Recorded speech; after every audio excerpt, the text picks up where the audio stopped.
England played Australia here. Albert Hornby skippered the England side and Billy Murdoch the Australians, and I'm afraid the first day was completely washed out. Well, no such ill fortune today, because the sun was beating down on the players when they went through their pre-match preliminaries. The selectors announced that Norman Cowans would play and Richard Ellison, the young Kent player, would be 12th man. There were two spinners in the England side there. Malcolm Marshall misses out in the West Indies team because of that fractured thumb. They decided not to play him, and they brought in Winston Davis. The toss won by the West Indies. They decided to bat. The pitch looked bare. Looked as though it might take some spin later on in the match. And we pick up play now in the very first over. It's the fifth ball. One leg by is on the board, and Ian Boter is coming in to bowl to Desmond Haynes.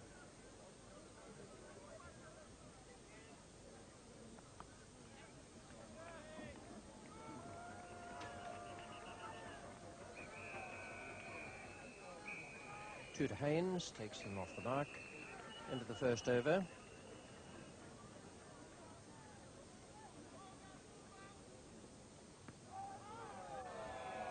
The question there of whether or not Greenwich was playing a shot or just keeping the bat behind the pad.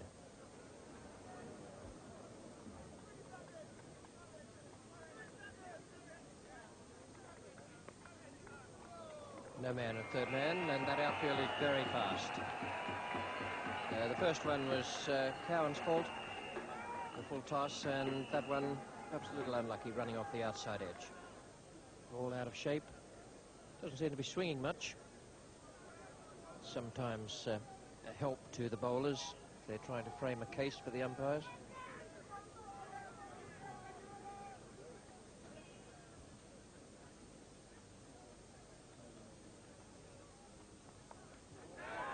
Cowans, well caught, good catch. Difficult to judge that. Picked it up in the background well and then made good ground and caught it well away to his left. It's a very good piece of fielding by Norman Cowans. First blood to England and to Botham and to Cowans. Haynes out, caught Cowans, bowled Botham.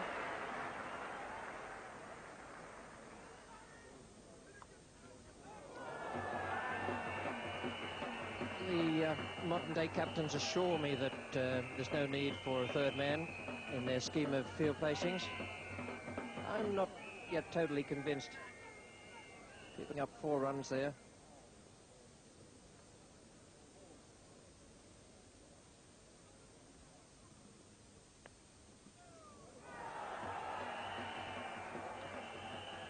Cowans has had 16 runs taken from him so far.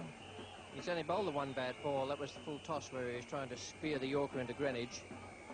The other 12 runs, the 3 boundaries, have all come from the outside edge. Hullett.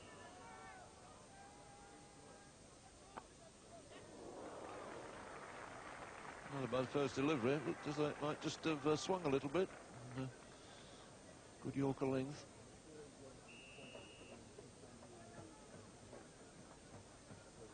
Yes, no question at all, that swung.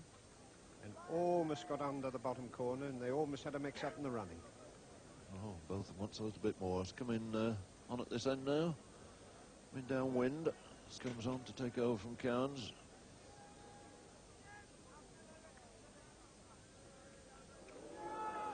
Very nearly paid off, because Gordon Greenwich wasn't terribly far off that.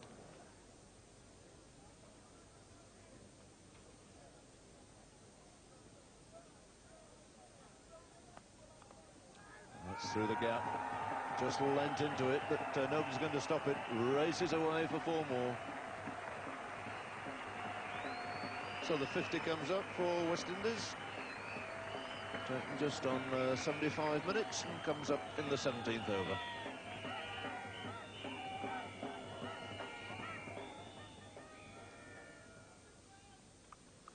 Oh, that's a great shot for 4 runs. Greenwich onto that so quickly. It's not more than a flick of the wrist there. Marvellous shot, this. Beautifully in position, and the way he whips those wrists over the top to keep it down. Superb stroke. Eye on the ball, head absolutely still. Bang.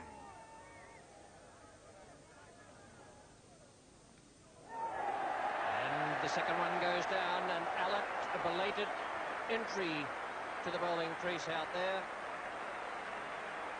as Ian Botham safely pouching the one from Larry Gomes.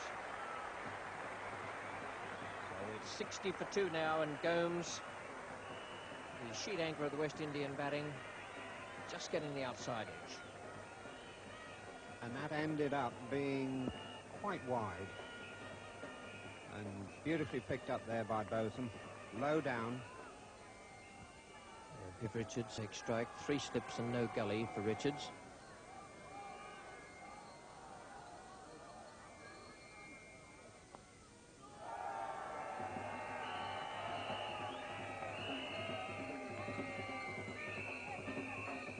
Start for Richards, just a single to get him off the mark. The West Indian drummers, well, one thing is certain about this day's play. That drum will spoil the enjoyment of the day for many, many people who are sitting here and having it hitting their eardrums all day. Out! Caught by Cook at square leg. Richards goes. Allett claims his second. Very firmly hit stroke. Beautifully taken by Cook. Perhaps a little bit of fumble. He had his back to us here. A real turn up for the book, this. They're flipping that off the middle stump. And as so often he does, hits it in the air through there, but straight at Cook. A great blow for England. And Vivian won't be very pleased with himself there.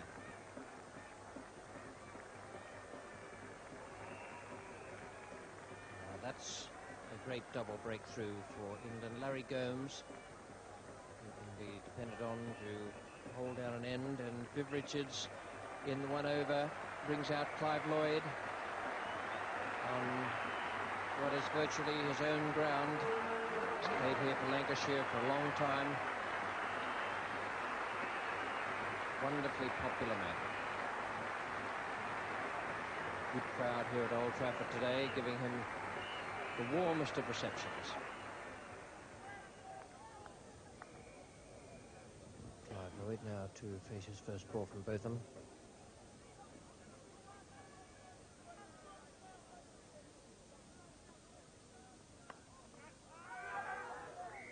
And off the mark.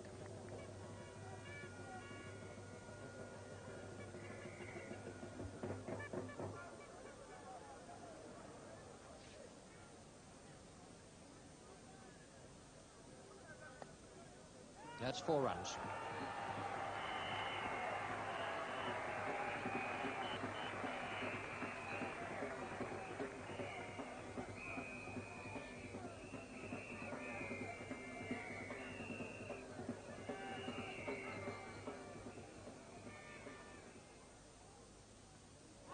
Oh, well bowled again. 3 wickets to Allett. West Indies 70 for 4. Lloyd goes, and Allett is a hero.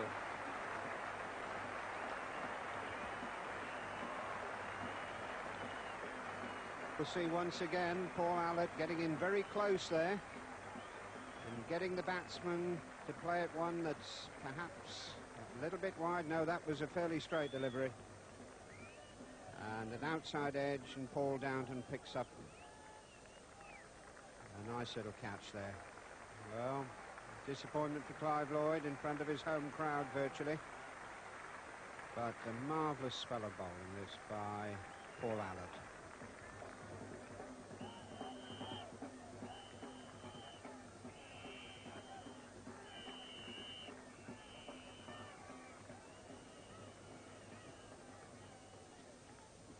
Neatly taken by Paul Downton. Just 7 more runs added to take the score along to 77 for 4 at lunch. A great performance that from Paul Allett. 3 wickets and Botham 1. Greenwich 36 not out, and Dujav did well to hold on to lunchtime. But that pair after lunch will need all their expertise if they'd hold England at bay. We pick up play now with the 3rd ball of the 5th over. 5 runs have been added, and Ian Botham is coming into bowl to Geoffrey Dujon. Oh dear, dear, dear. Stroke of luck there for Mr. Dujon. Doesn't please Ian Botham. Flush there between second and third slip.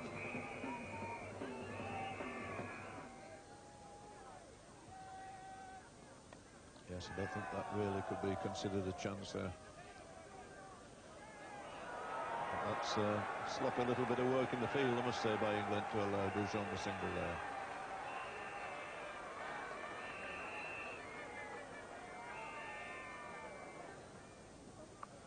That's short and 4 runs.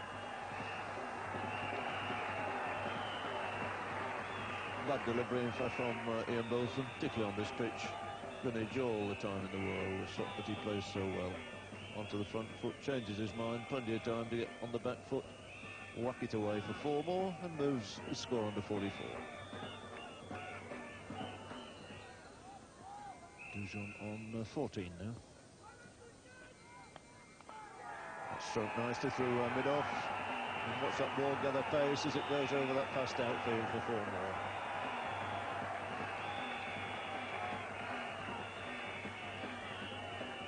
Well, a genuine victory for the batsman here, because there was nothing wrong with the ball. It was only marginally over-pitched, in fact, perfect length, and that shows the quality of Dujon's stroke there.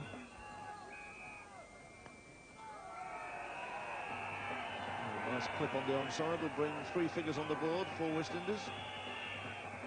So the 100th coming up. 4 wickets in the 33rd over.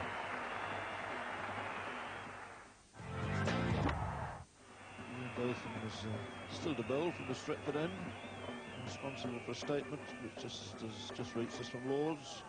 Ian Botham has advised the TCCB that he will not be available for selection for England's winter tour of India and Australia.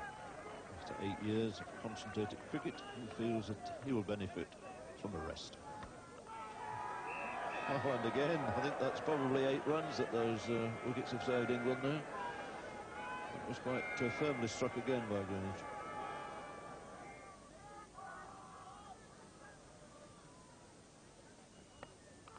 That's placed nicely.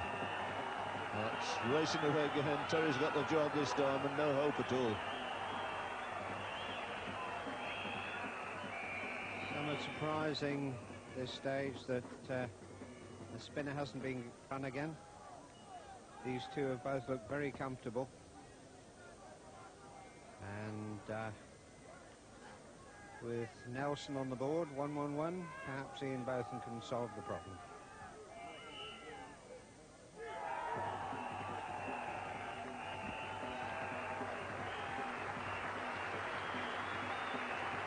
And that single brings up Greenwich's 50. Very well controlled innings.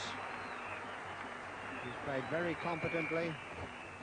7 fours, 84 balls, and it is his 25th 50 in Test cricket, not including the 10 hundreds he's already got.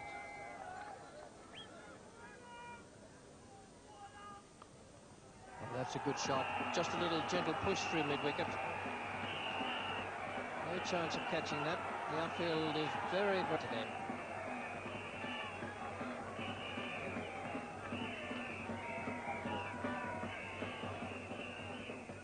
Perfect balance here.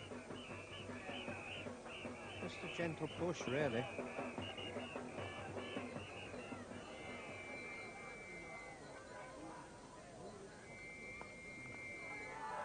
Four runs, good shot. Uses his feet well, Geoffrey Dujon. That's why I think this will be a good battle between him and Pat Pocock. This great shot for... It's like Larry Gomes, you mustn't bowl there to Geoffrey Dujon.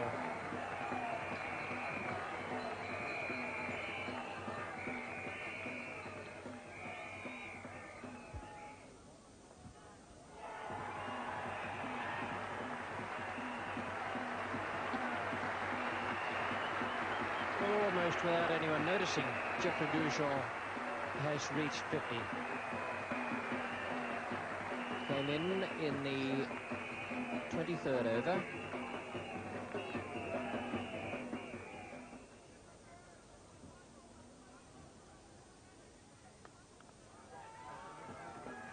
So the long single to mid-off by Dujon registers 100 stand. for the 5th wicket, moving it from 70 for 4 to 170 for 4. And the wicket-keeper's share is 54. Gordon Greenidge there since the start, 78. 166 balls that partnership took. 14.48 now. It's the run rate, 56 runs per 100 balls.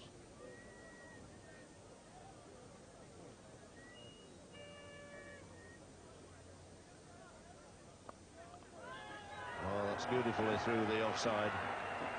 There was a fine shot there by Greenidge. Just a single added to take the score on to 198 for 4 at tea. What a good innings from Gordon Greenidge, 90 not out. Geoffrey Dujon, 70 not out. And that was the partnership West Indies needed so badly. No more success for England in that session, but certainly success for Geoffrey Dujon, who so often has not been needed by the West Indians. He's come in and things have been so good that they haven't had to worry too much about extra runs, although he has made centuries against India and Australia. We pick up play now with Nick Cook coming into bowl the second over after tea. He's bowling to Gordon Greenidge and 1 run has been added.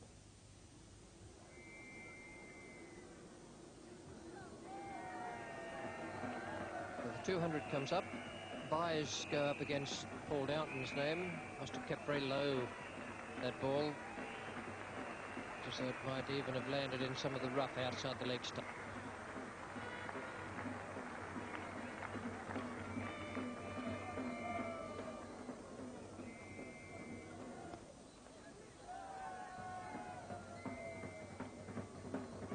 Good crowd in. There are some vacant seats on our right-hand side. Pavilion looks good. Crowded and rather pretty with those hanging baskets just in front of the windows. Nice display. Always looks nice, this ground.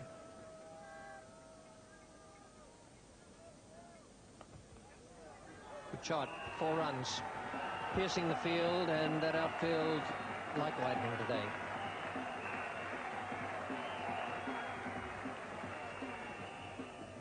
Marvellous player off his legs. Anything roundabout leg stump, middle and leg.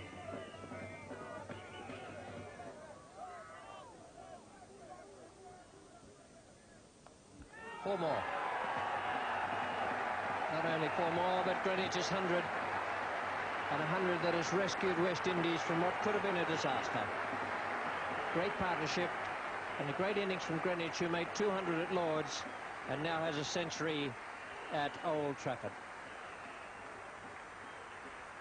And a tremendous innings this by Gordon Greenidge.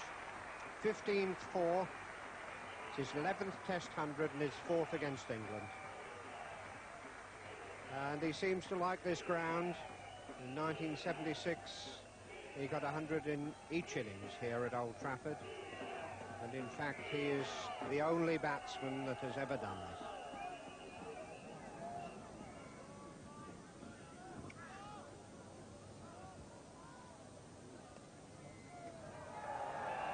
Before more to Gordon Greenidge. Beautiful deflection down a long leg. Takes him on to 107. And a lovely delicate leg glance there off the face of the bat.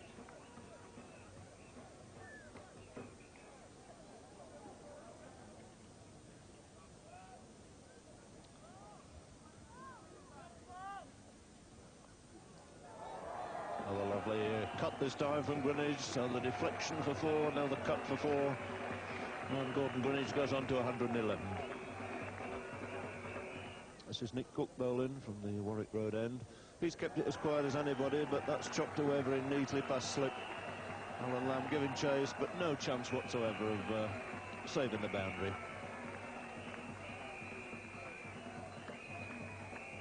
Dujon's played 1 or 2 beautiful little cuts, none better than this. First 10 overs for just 12 runs, and that's the first 4 off Nick Cook since tea.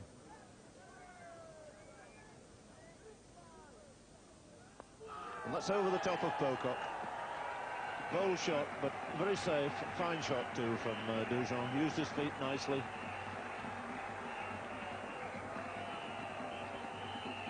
This man loves hitting the ball down the wicket Not very close to the pitch of the ball, but a perfectly safe shot, high over mid-off.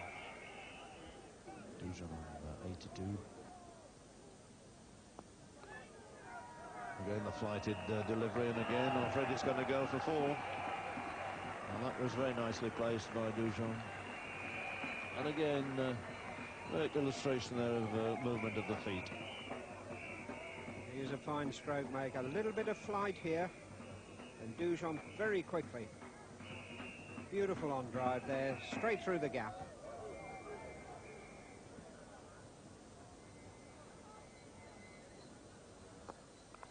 And a nice straight drive. Progressing a little nearer the new ball. It's Pocock and Nick Cook's job at the moment. 78 overs gone. New ball due after 85. The new ball, I must say, in fairness, this morning did precious little. It certainly didn't swing. And there wasn't much movement off the pitch either.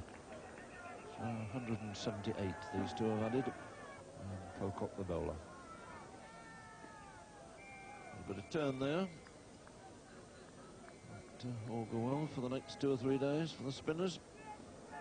Yes, much expectation that this pitch would turn in due course. You don't really expect it to on the first day.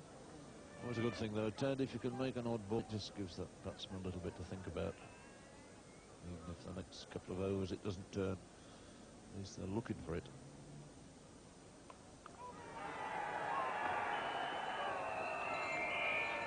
Well, I'd just been thinking that Dujon had settled down and set his stall for his 100. But this is a wild and woolly one. He's got nowhere near the pitch of that. And there was a man out. Nice bowling by Pat Pocock, who just deceived him in the air. The ball fell, what, 10 yards short of the fielder. So it brought up the 250 for West Indies. So this is Cook. Dujon facing.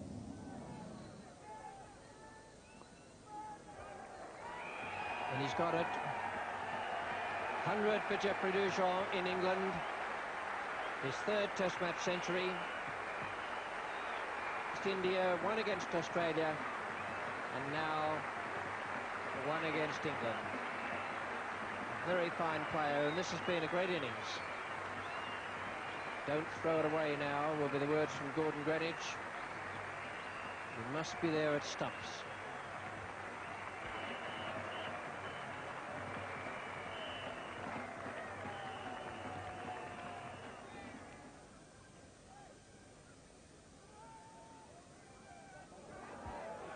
Dalton's got him, and Dujon will be disappointed at that, and Greenidge will be furious.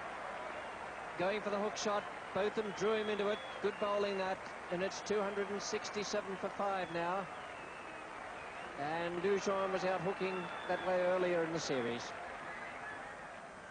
For Winston Davis came in as night watchman, made 2 not out, and in all 6 more were added to the score to take it up to 273 for 5. It's a great effort from Gordon Greenidge to follow on his double century at Lord's. 128 not out, and Dujon out for 101.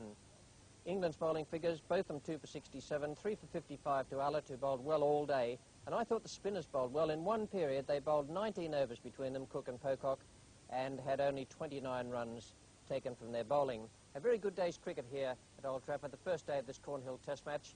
I was fascinated by the battle between the spin bowlers and Greenidge and Dujon today, and a magnificent performance from Geoffrey Dujon and Greenidge to take the score along to 273 for 5. Old Trafford, with the West Indians beginning at 273 for 5. Gordon Greenidge batted right through yesterday for 128.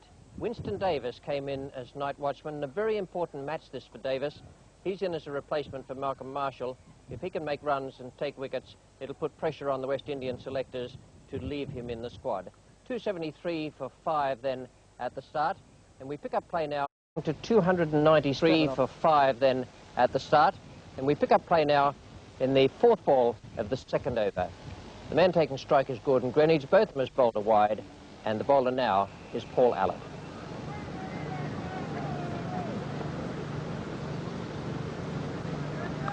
That's over the top of slip.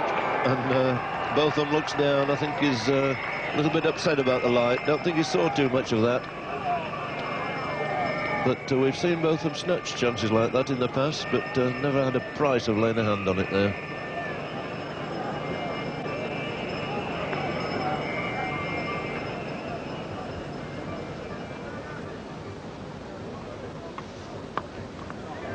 There's a good stroke. Absolutely square of the wicket, so much so that Don Osler had to leap out of the road.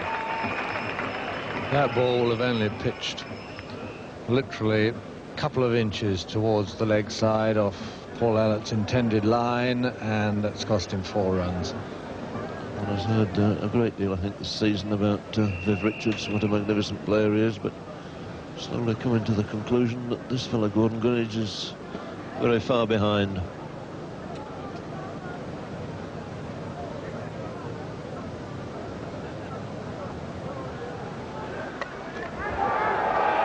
Runs immediately for Winston Davis. Pocock is the fielder.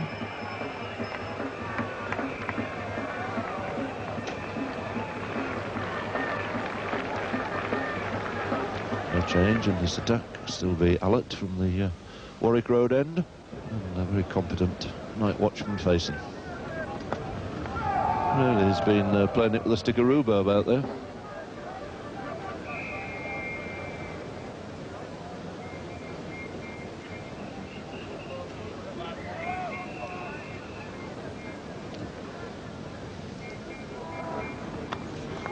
Beautiful shot through the offside.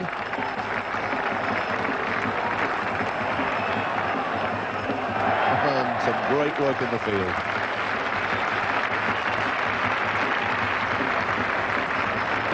Well, that's brought the biggest round of applause of the morning, as you would expect, from the local boy, Graham Fowler. It really was a magnificent piece of work there. So many people would have given that away for 4. But, tremendous enthusiasm and application there. That takes Winston Davis into double figures. He's on 12.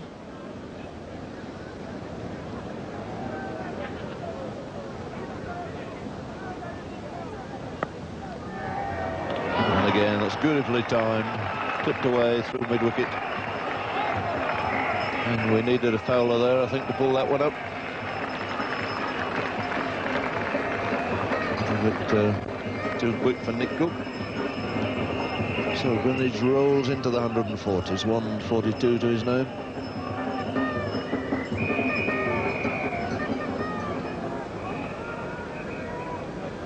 So it's Botham again.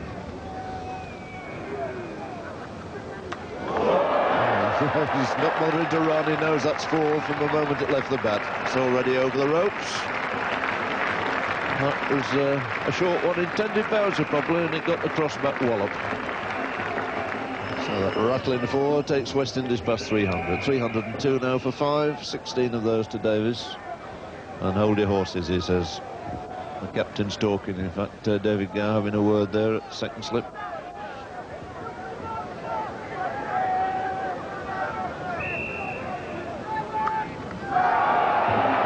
Decided to play that a little bit more elegantly. Stroked it away on the offside this time for 2.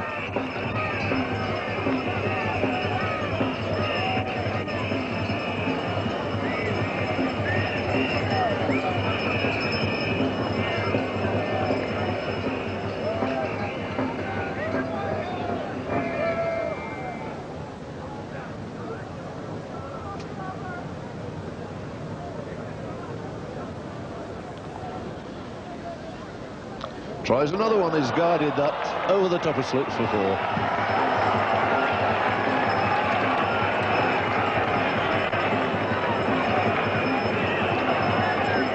I know that Tom was a shot that I gather Leary Compson used to play quite frequently. Well, he paddled out gently over the slips. No danger at all. It looked a quite deliberate shot. And he's raced on to 22. Looks as though we've got a bowling change now with Allett 3 for 71 coming off and giving way to Norman Cowns.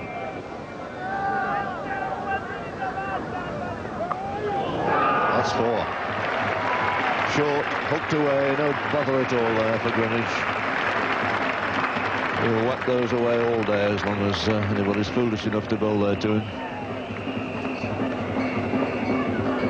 Much too short, especially to a man in form like Gordon Greenwich. Well, the chase for Fowler, and I think we're going to back him again. Yes, well done.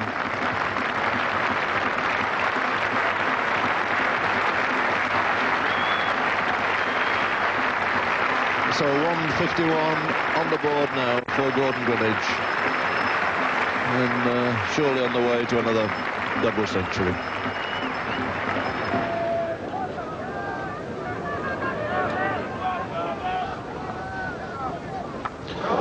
And he swung Norman Cowans away. In fact, that is about a length for anybody having a good swing at it.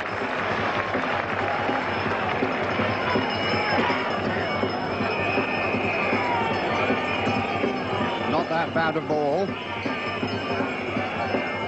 but the big heave.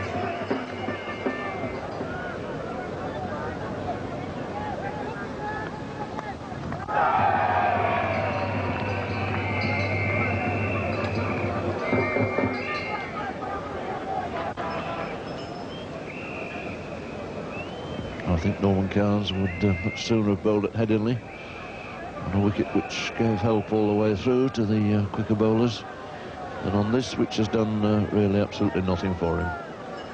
And Davis the face. And he's crushed him again. Full swing of the bat, rattled it away for 4 more.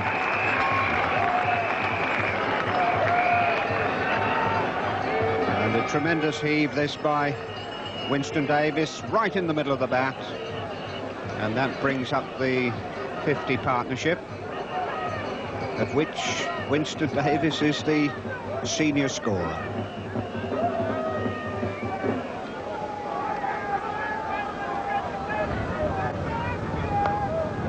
And he's just steered that away past slip again. That's 4 more.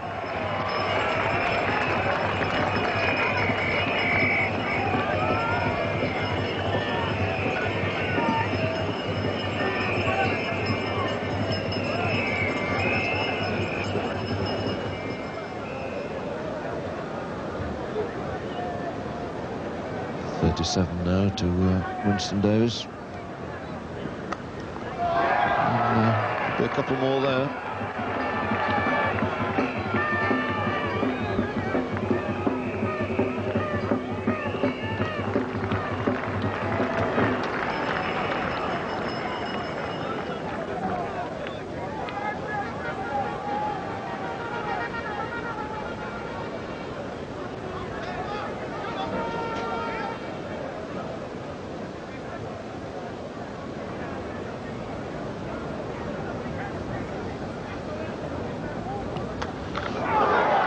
Shot. All that wide of mid-arm, kept it down.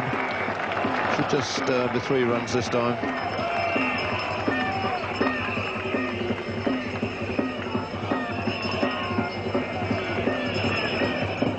And another excellent shot here. See how still he keeps his head still. Well, Nick Cook is coming on from the Warwick Road end, busy sorting out his field. Decided at the moment. There's a very deep mid-wicket out on the boundary. There's a deep square leg. Both of them stays at slip. Is about to be joined by Gower plus a short leg. And, if he does decide to have a swing, it's a brave man at short leg there.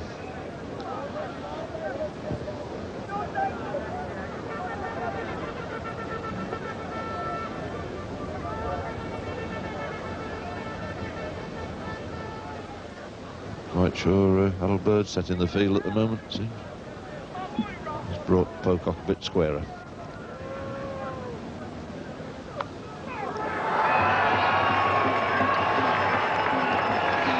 Well, all that elaboration on the lakeside field, short one outside the off stump, and that's whacked away for 4.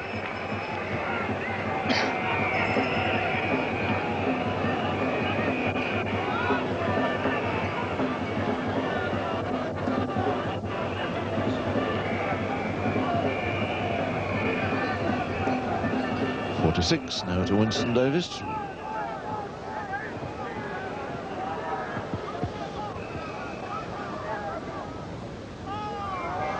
Judged that very finely. Couldn't have been missing by more than an inch or so. I think we'll find this is very close indeed. About an inch at the most. One more run added to take the score at lunch up to 342 for 5. 47 minutes lost in that pre-lunch session because of bad light. Greenwich 151 and Davis 47 not out. What about that from a young man who needed runs today to keep himself in this West Indian squad? A very, very good performance for a man listed to come in at number 11. Well, play began promptly after lunch. We pick it up now with the second ball of the second over. Pat Pocock is the bowler and Greenwich is taking strike.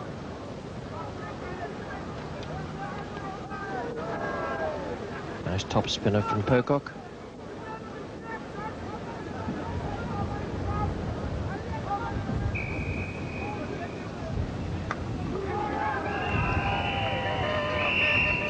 And we haven't had a wicket by a slow bowler yet, but of course they would only really expect to come into their own in the second innings if there is a second innings. That's the problem.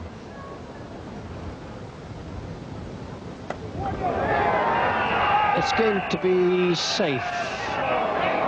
Just a yard in it for Chris Broad. He made good ground. But it also gives Winston Davis his half-century.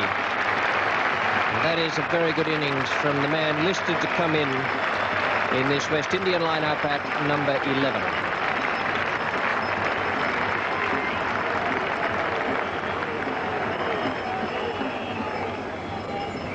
Nick Cook.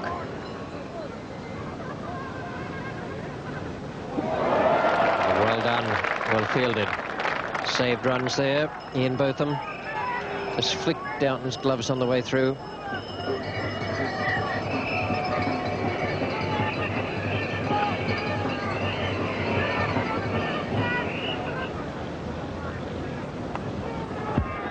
Oh, it's gone down, and what disappointment for Nick Cook.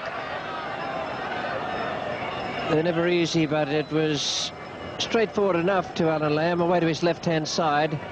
Winston Davis didn't really get hold of it properly. 179 now to Greenwich.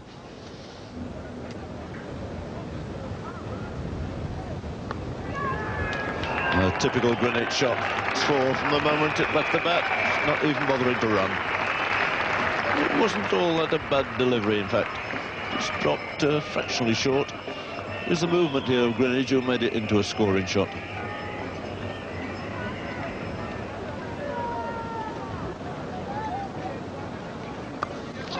That's beautifully placed. Well,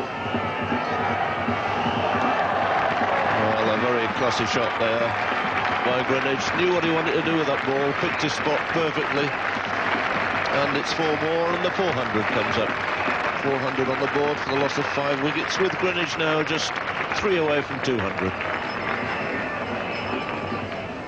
So Pocock to bowl again. Greenwich on 197. That's the one he's looking for. That's going to bring him 200. Davies has sprinted the second. He's going to turn round now. Here he comes. Up goes the bat, and Gordon Greenwich, for the second time in this series, has gone on to a double century. A simply magnificent performance, and Pocock the first to shake him by the hand. Really has developed into certainly one of the best players in the business. So exactly 200 out of 408 for 5. 502 minutes he's batted, been there ever since the start, seen 5 wickets fall, and I can't recall him giving a chance. Norman Cowans has got the job now. Try and break this partnership. There's the full toss, that's 4 runs. A nice friendly delivery. And we might well see another spurt from Winston Davies now. It really was an excellent shot, because they're not that easy to pick up. But he hit that like a rocket. think one of the Dodgers would have been proud of that, Tom. Face guards and helmets. Still the batsman manages to get through. I think one of the Dodgers would have been proud of that, Tom. Face guards and helmets. Still the batsman manages to get through.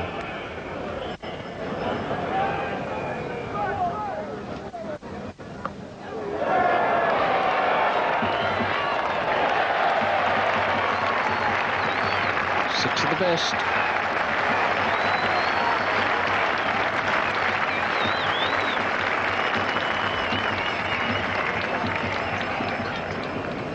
And an umbrella or two up at the moment. Coming up towards tea time, 3:25 now. Tea at 3:40. It's only a very, very light drizzle.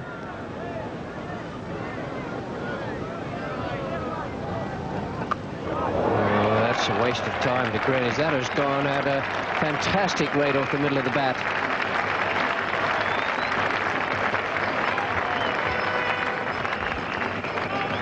And this is the best hook shot of the day, because look at the footwork. He's really moved on to that. 4:37 for 5. They've seen no English success. Here's Pocock.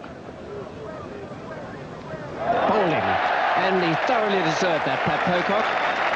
At long last, he might say. And in fact, he's probably saying so. What a good innings from Winston Davis. Within 23 of his century. That might sound a lot, but it's a great achievement for number 11 to come in as night watchman yesterday evening and bat right through until just before tea the following day. Must be a very pleased young man. Brought into the side in place of Marshall, who was injured, and out now at the 77, bowled by Pat Pocock, who thoroughly deserved a success. And one of those innings that will be remembered any time a tail-ender or a night watchman comes out and does something similar. They say, well, remember Winston Davis at Old Trafford in 1984. Geraldine Baptiste is the new man. Coming out with a slight drizzle, wearing spectacles. Looks as though he's just been out in the nets for 2 hours. Gonna look for 4. Well, that's good running if he makes it. 4 to the cover boundary. There's a man who's fresh and eager to get at it. Gordon Greenwich, on the other hand, is still running very quickly, although he's made 214.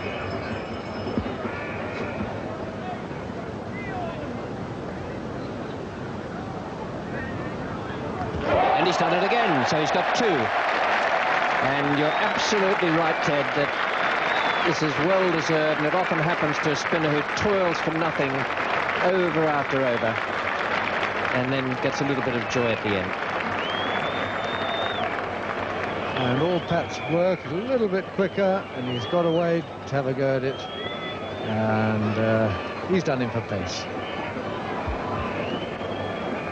4:43 for 7, and a great effort that from Gordon Greenwich, the same score as he made in the test match at Lord's, 214 not out. 77 to Davis, a good effort from him. Baptiste out to Pocock, as indeed was Davis, and that was a fine performance from Pocock to come back in that way. Well, tea was taken just a little bit early, and then 1 hour was lost because of bad light after the interval. We pick up play now with the first ball after the resumption. Allett is the bowler, and he's coming in to bowl to Greenwich.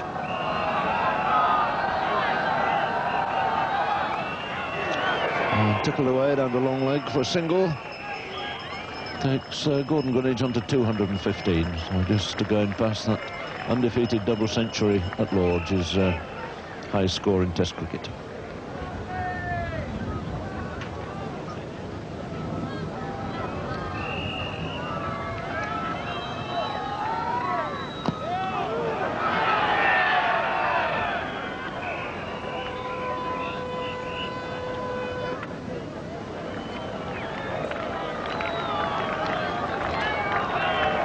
It's 4:47 for 7, and in fact the batsmen did look up at the West Indian dressing room when they were offered the flight by the umpires there, and Clive Lloyd came to the door and waved them to stay on.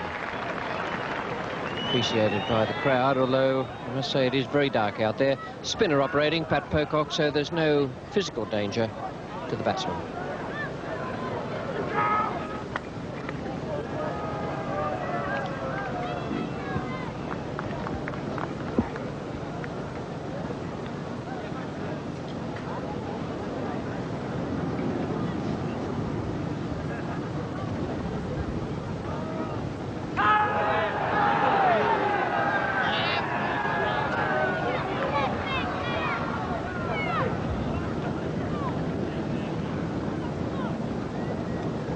Sweeping.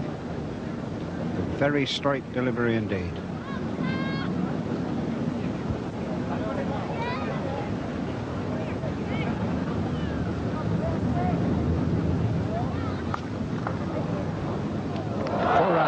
Misfield, one of the rare ones by Nick Cook, fielding at mid-on, and 4 more to Gordon Greenidge. Good shot.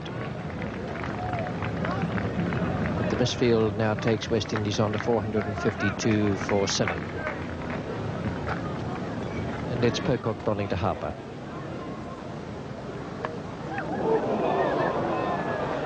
Once again, Paul Terry is hit. That's the second time in this innings, once in the knee and once under the heart.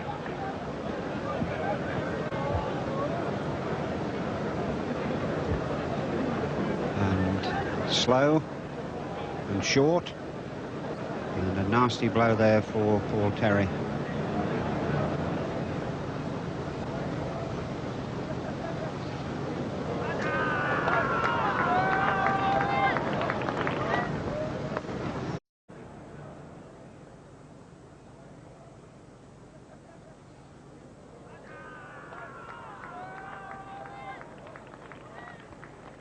Four more to Harper, the sweep shot this time, and he goes on to 12.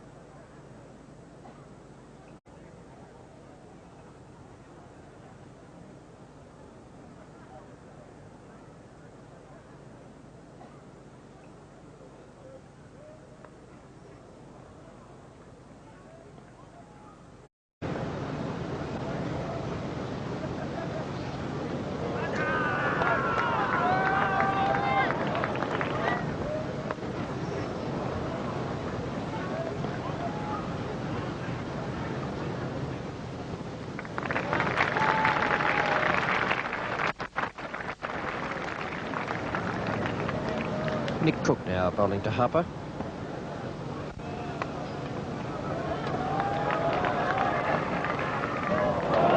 Oh dear, another misfield. That's 2 in this little session leading up to the 7 o'clock finish. First of all Cook and then Cowans. Cook this time the sufferer. 470 for 7 now, and Harper's gone on to 17. Norman Cowans, man going round at deep backward square, and got his hands to that, but it just flipped away over the boundary.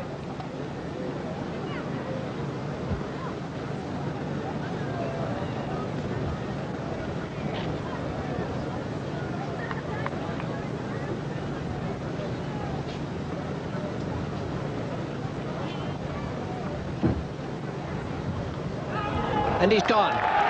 Pocock has struck again. This time it's Greenidge for 223. And Pat Pocock now is having quite a good day. Greenidge goes after a wonderful innings for the West Indies. He's batted almost 2 days, less the stoppages for bad light. A fine innings to follow on his double century in the Lord's Test match.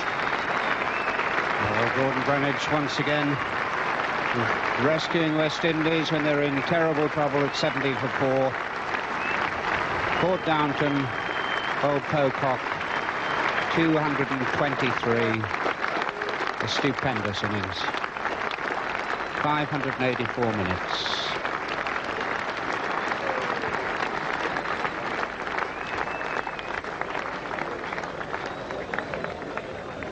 And here's the dismissal. That just drifting on. And Gordon Greenwich going for the late cut, just getting an outside edge. Well taken by Paul Downton.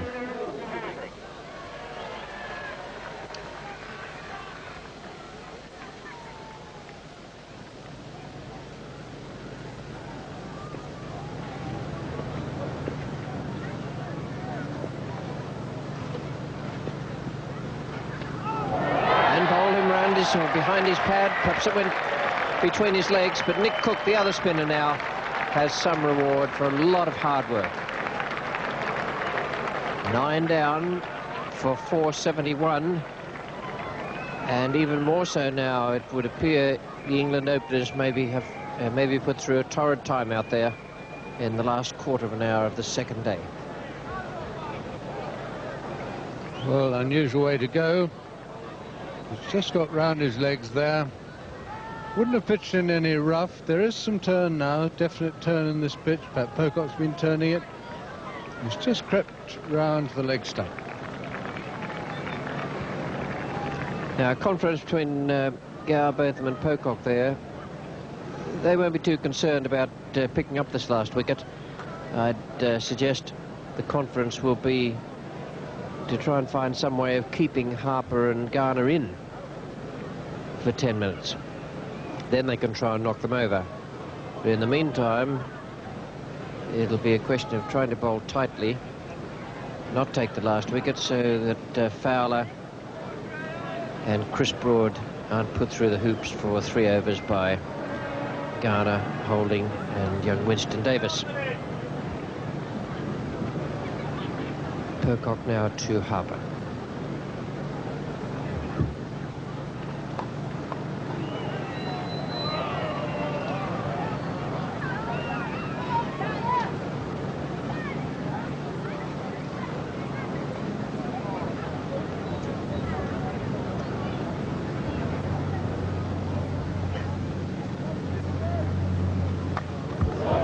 That is a terrific hit.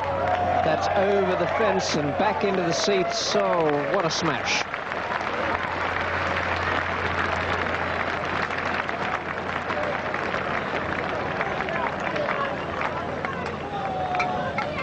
Well, Harper's been probably thinking about that. 500. Well, Harper's been probably thinking about that for a few overs and just waiting for the right ball.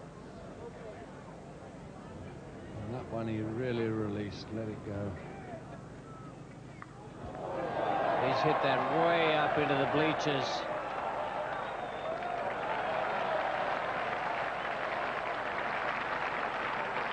.500 up for the West Indies. First time they've gone past. Well, Harper's been probably thinking about that. 500 up for the West Indies. First time they've gone past 500 on this ground since 1963. Well, we've been all waiting for Joe Garner to really release the full swing. He certainly let that one go. A wonderful sight.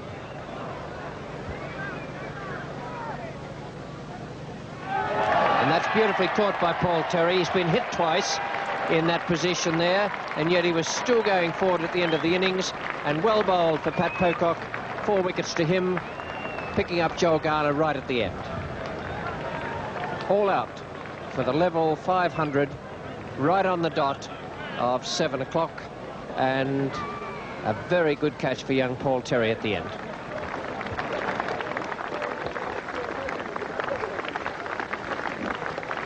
Got a firm stroke there, and very well caught. His hands were going back. Did everything right, young Paul Terry. Yes, a fine catch and very good bowling from Pat Pocock, who finished up with 4. But the innings dominated by Gordon Greenwich, 223. Davis, a very good knock for 77, and a good innings there from Roger Harper, 39 not out.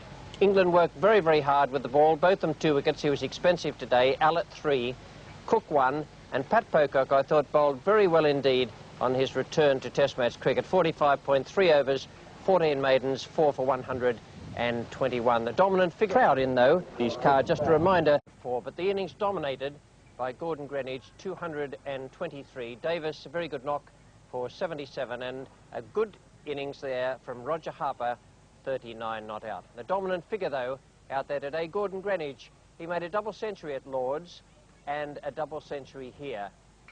His stroke play was quite memorable on both occasions. Today's innings is on the left as you look at your screen. Lord's, the different shaped ground, on the right. And the remarkable feature, I think, is that both innings have been scored in pretty much the same way. He was very strong on the drive, a great cutter, as we know, and he's forcing the ball away off his pads at both ends, but he's hardly hit anything away through extra cover in either game.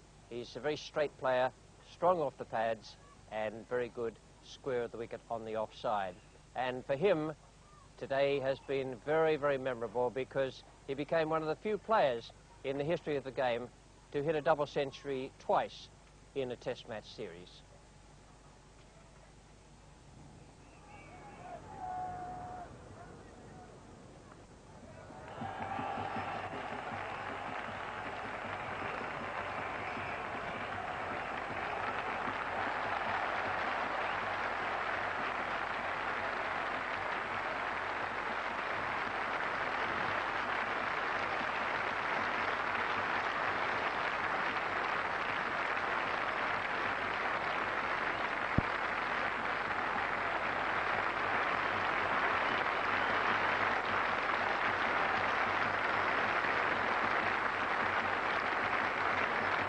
Up with 4, but the innings dominated by Gordon Greenwich, 223. Davis, a very good knock for 77, and a good innings there from Roger Harper, 39 not out.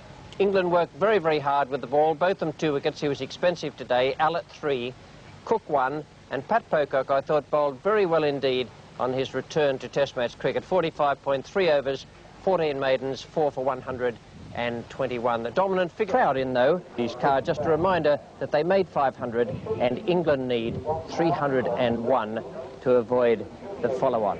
Here's the second ball of the innings today. Joel Garner is the bowler and Graham Fowler is taking strike with no runs on the ball. And first runs on the board for England now, and a big roar from what is quite a good crowd considering the weather conditions.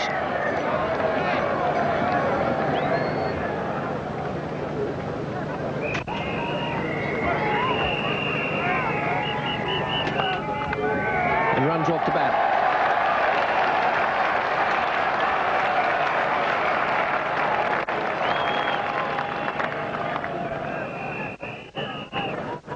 Two runs to Chris Broad.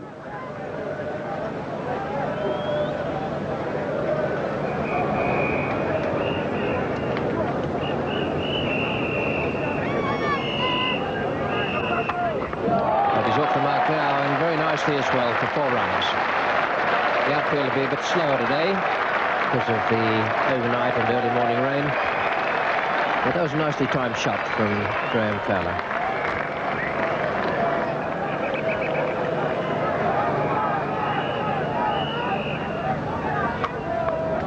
That's a shot.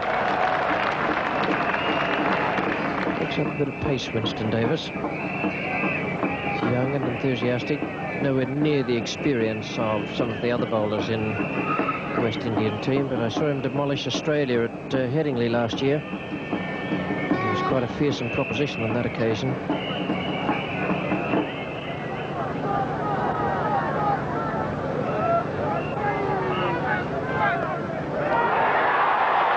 Yes, down, down, down.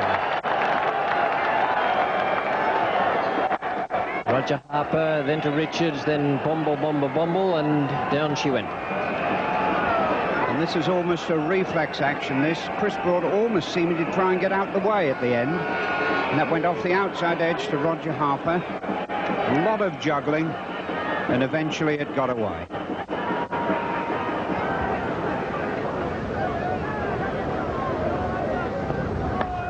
Meant to be the Yorker, but it's 4 runs to Chris Broad.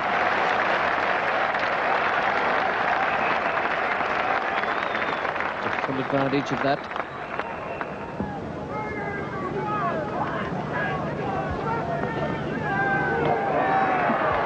Almost worth one for a wide there.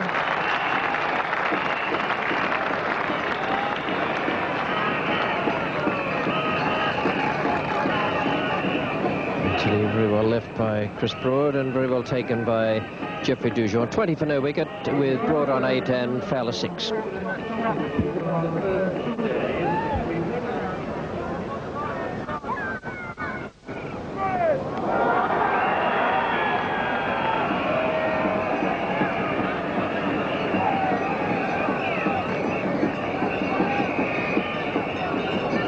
Lively this. There's a lot more bounce from these West Indian quick bowlers and quite a bit more pace. And the helmet again.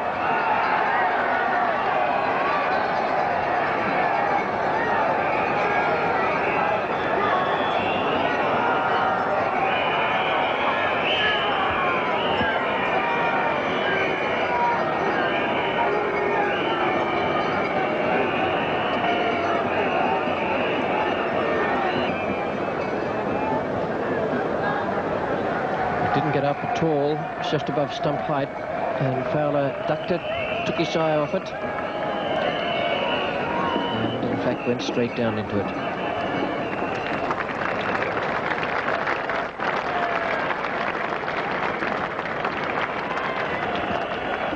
Yes, it was meant to be a bouncer, and it didn't get up. I think if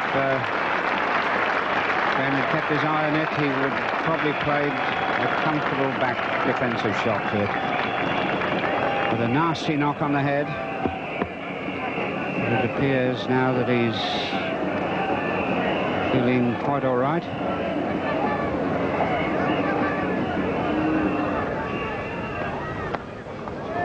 That's a nice shot by Broad. Plays the ball pretty well off his legs. Murray Gomes giving chase, but having the same problem as the England fielders earlier. Not able to cut it off. Still a lot of pace in this outfield. Harper again. Oh, well bowled.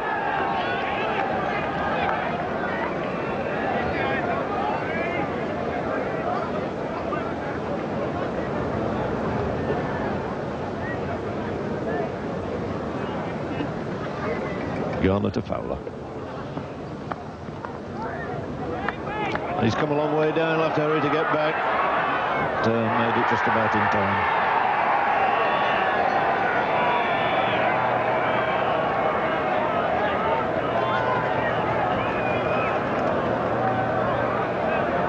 Touch of panic here. Joe Garner looking as though he might get there, and this is what stopped Chris Broad going.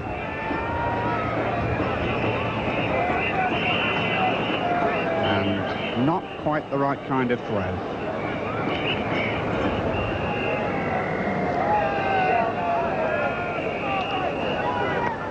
That's a good shot by Fowler, 4 runs. Holding just slightly over pitching it, and that sees England past the 50 mark. 51 on the board, coming up in the 21st over. And a fine straight drive from Graham Fowler.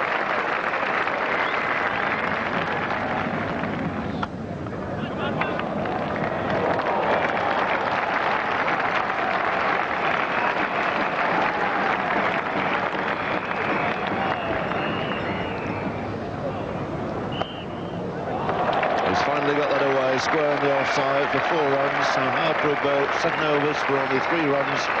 Put away for 4 there by Graham Fowler.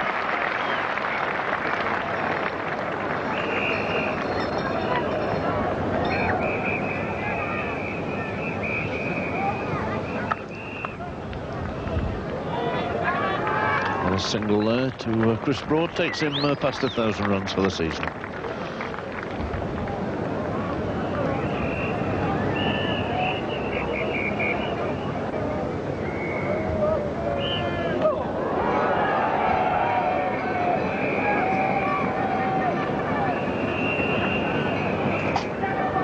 And Graham really does wind up to give that a tremendous thrash. And there's no real need. All he's got to do is get it on the bat and use the pace of the ball.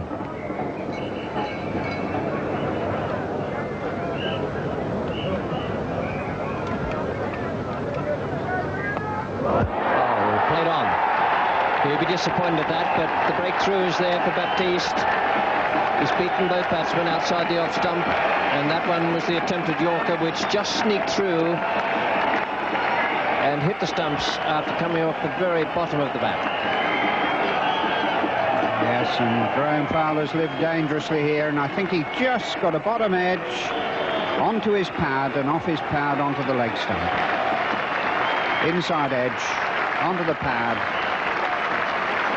But a very useful start for England here.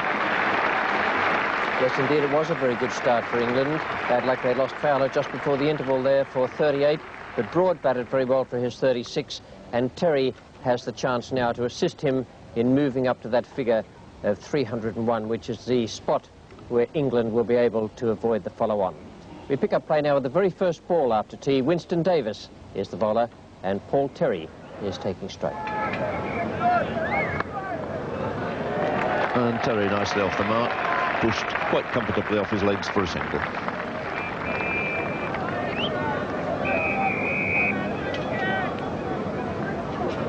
And the final irony, as I say, of the Manchester weather. Starting off this morning, playing everywhere up and down the country except here. Now tables have really been turned as it's hot, sunny and a glorious afternoon.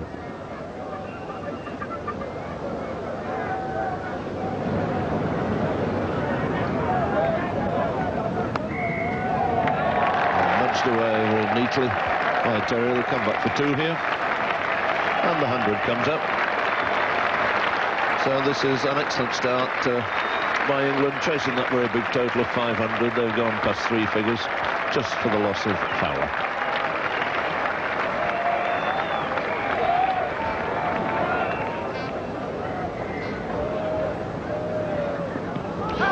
That's got through.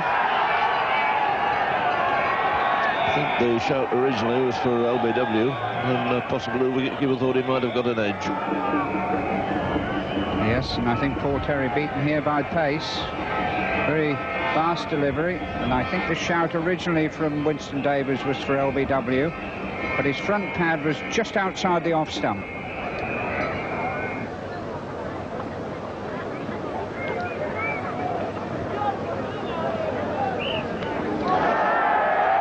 That's going to be sore. And again, looking to get out of the way. That could be a very nasty knock indeed. Around the elbow, might even be on the forearm. No protection there. Could really cause problems. Yes, and I think Paul Terry was expecting this to get up a bit higher. And in fact, it hit him on the forearm, just below the elbow. Oh, what a disappointing end. Paul Terry got a couple of good deliveries at Headingley.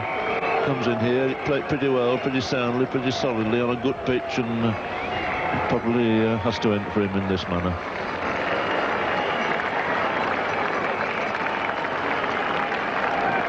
See Paul Terry taking evasive action, thinking it's going to bounce, and in fact it didn't.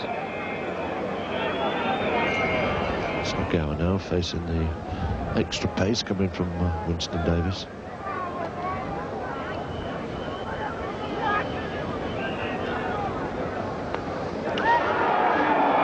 Lucky boy David Gower there.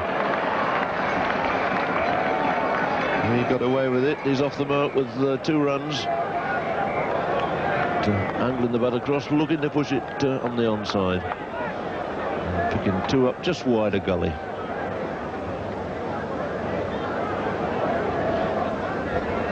So it's Davis again, broad facing.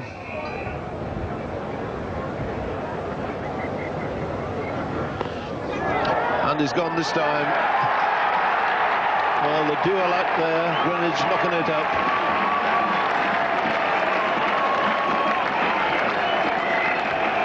So he's threatened really as Winston Davis. And all the batsmen in trouble there. Chris Broad, the man to go in the end, making England 112 for 2. And he goes for 42. Yes, a lot of bounce there. Off the shoulder of the bat. Greenwich jumping high, just touching it up. And Roger Harper running behind, picking up a very simple catch there. So the 112 for 2, it's Alan Lamb, the new batsman.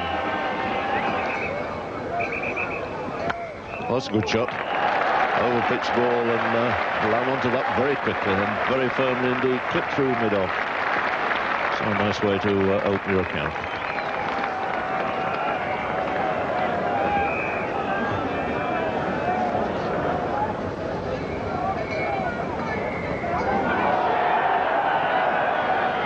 Never a dull moment out there.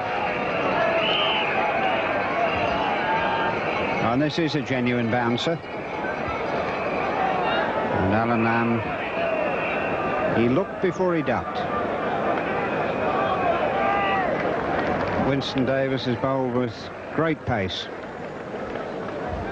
And the battle continues with Baptiste coming in from the Warwick Road end. And another one gone. Gow's watched all the happenings at the other end. Terry off the field injured. Lamb struck, and then the wave of the bat, and a good catch at the wicket by Dujon.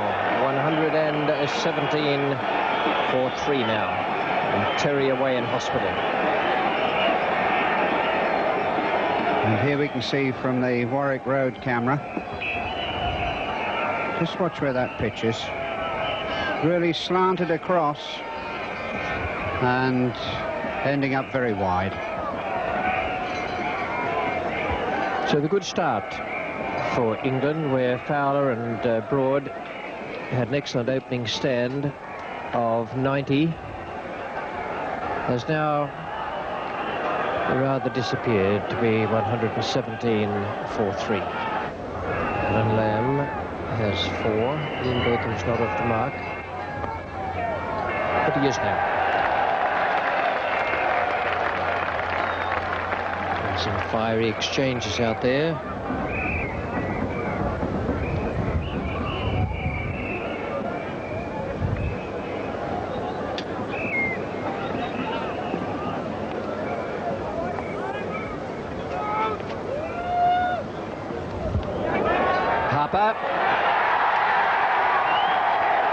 Botham says it hit him well above the glove.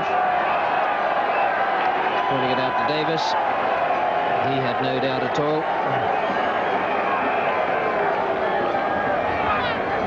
Davis is not pleased, and there are a few others out there not quite as happy either.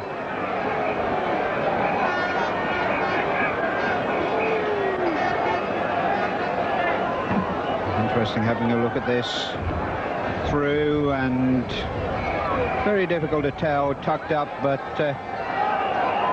Ian Botham rubbing the bruise above his glove. So Winston Davis has been the revelation here today with his really great pace and aggression.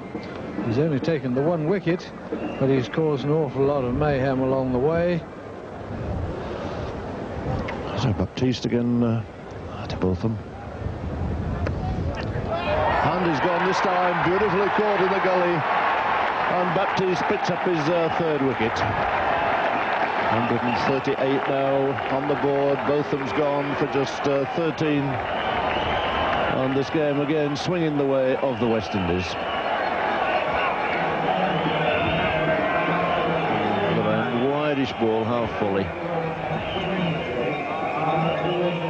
And a fine catch by the giant Garner there.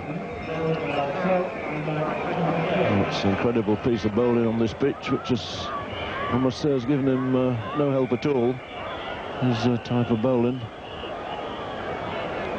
And there really have been 3 bad shots.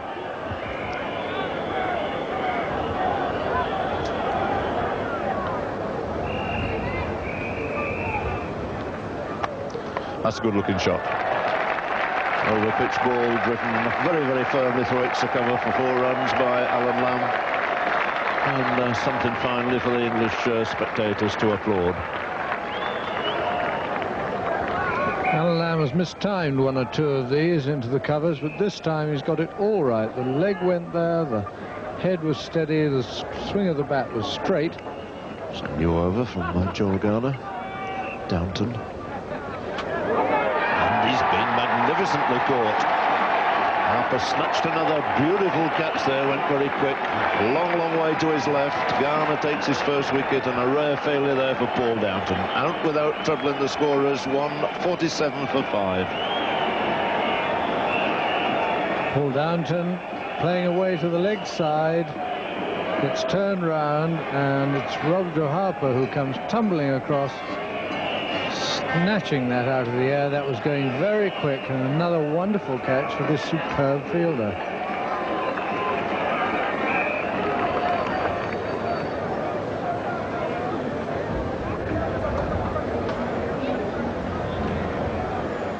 Yes, who wants to come next? New batsman Paul Allott to face Joel Garner.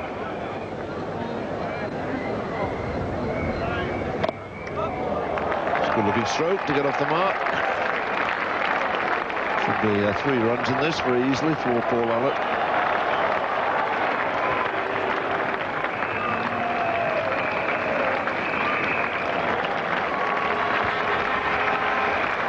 So a good firm on drive from Allott sees England on to 150, but there's 5 men out. It's to be Roger Harper to come on now from the Warwick Road end. He did all his bowling earlier from the Stretford end of this ground. That's exactly where the man was taken from. Allott has dispatched it very firmly, square of the wicket on the offside.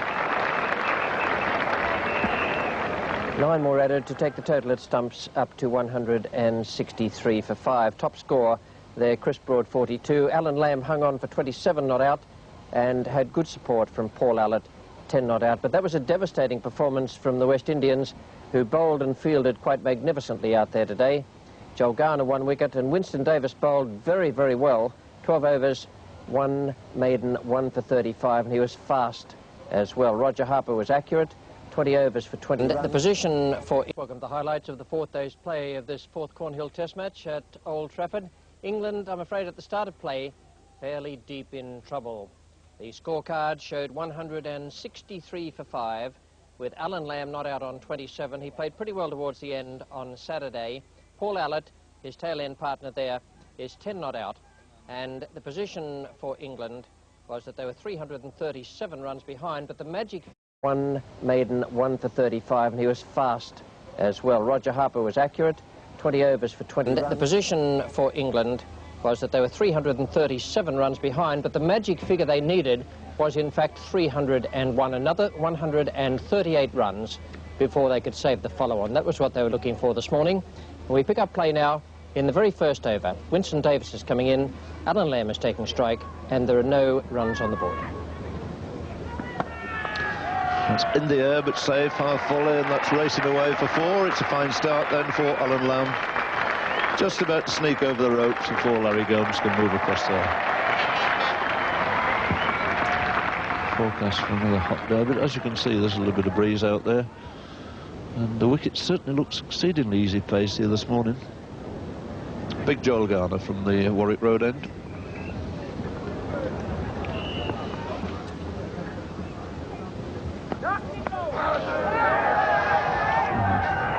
Very sore that as well. Yorker or full toss, round about on the boot, fired in from the angle, fairly confident, I think it was have missed the leg stump. Earning his money once again, little Bernie Thomas.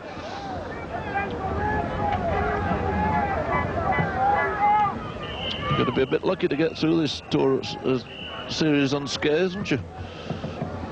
One in hospital, one with a broken arm, and Allott's in trouble now.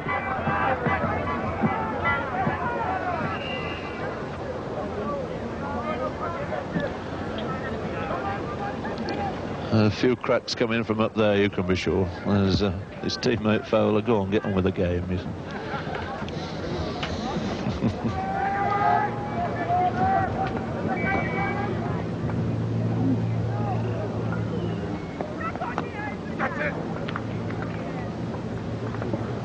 I think there was a shout of catch it, but it didn't seem to go within 5 yards of anyone out there. I think Joel had forgotten he'd pushed his short leg back.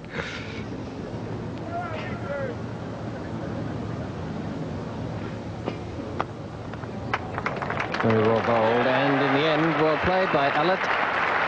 He's got 4. I keep seeing in the old cricket books photographs of the draw shot, where the old-timers would delicately lift their foot and clip the ball away behind square. This can't be very far away from it. Roger Harper is the first change here this morning.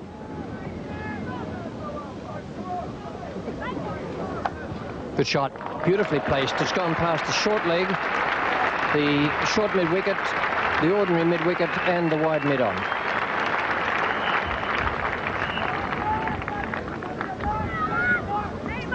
Well, nice gentle full toss here. And Alan Lamb taking full advantage of that.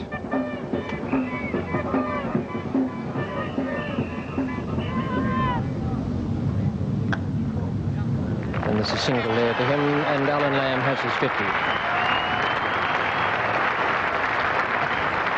That's a good knock from Alan Lamb.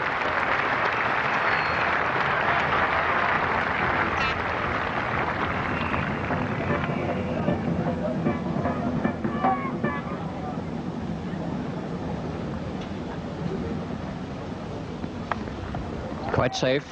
It was a good shot, in fact.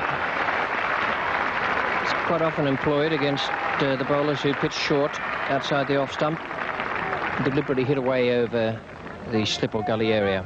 And sometimes a fly slip is needed down there.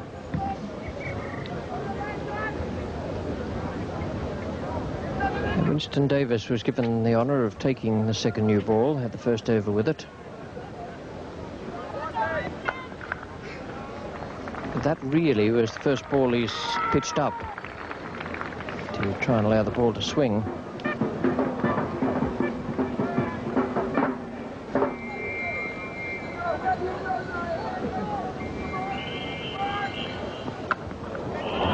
Gomes is under it. And Allett is out. Playing the hook shot. Miscued. Winston Davis has broken through. 228 for 6 now. And that was a very good and valuable 26 runs from Paul Allett. Paul Allett had been playing the short ball with the old ball well enough and had played a couple of hook shots. But this new ball, twice he's tried it, twice he's top-edged. And this one, they've got the fielder back for it.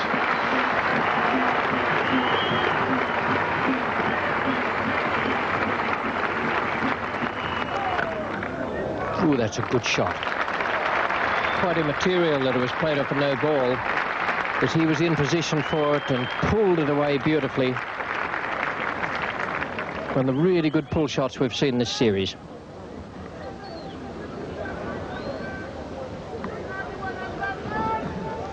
This is Davis again. And that was nearly another tremendous effort behind. Nearly a combined effort there by Dujon and Lloyd.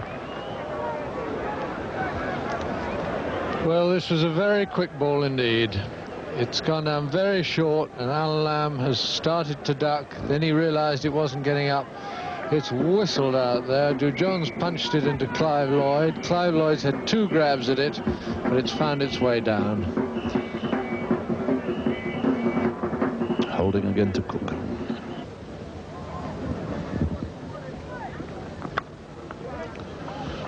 So Nick Cook gets off the mark.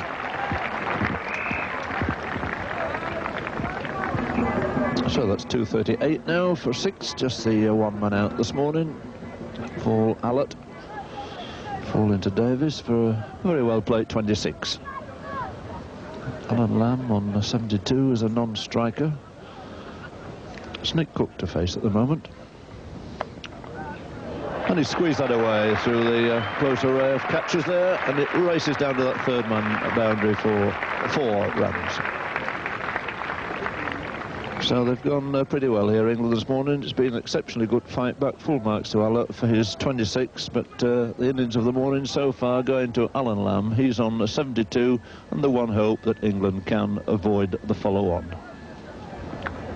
This is Holding versus Lamb.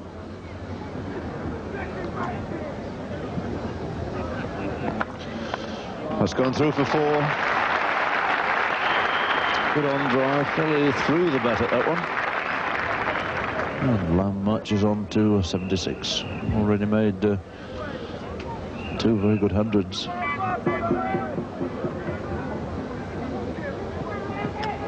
he's gone.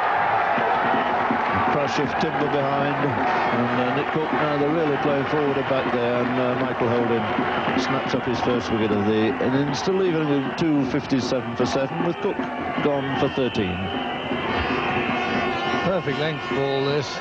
Michael Holding again getting the ball just a little bit fuller in length than he is wont, and really just a dead straight ball that Nick Cook's played inside, just straight through to the off stump.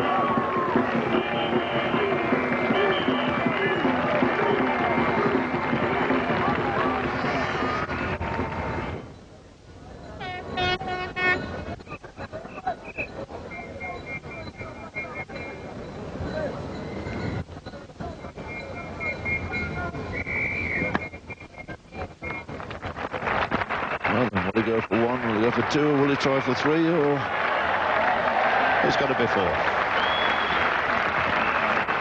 The whole object of that, of course, was if he'd had a little bit of common sense, would he have gone for 1 or 3 and kept the strike after lunch? And all these thoughts going through Alan Lamb's mind the moment he hit that ball. Shall he just settle for 1? Will he try and get 3 and be at that far end after lunch? And in the end, the ball had the last say, and he's picked up 4 more, which has taken him on nicely to 90. And just 10 away from his century. A fine innings that from Alan Lamb, 90 not out, 270 for 7, and a good performance from Allett, from Nick Cook, and also from Pat Pocock, who's hung on there well without scoring any runs. 230 runs behind, and still 31 needed to make West Indies bat again. There are 3 wickets in hand, but one of those wickets is Paul Terry, and he is highly unlikely to find his way onto the field at any future stage of this game. We pick up play now in the 2nd over after lunch. Eldine Baptiste is the bowler, and he's coming into bowl to Alan Lamb. He's going to go for 2 here, but Winston Davis is gathering it. And pressure on the throw. That's good running from Lamb.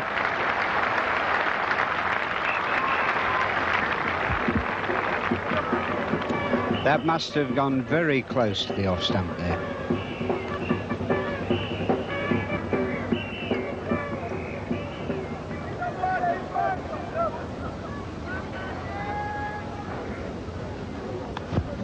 And that'll be very nice. Thank you for Alan Lamb.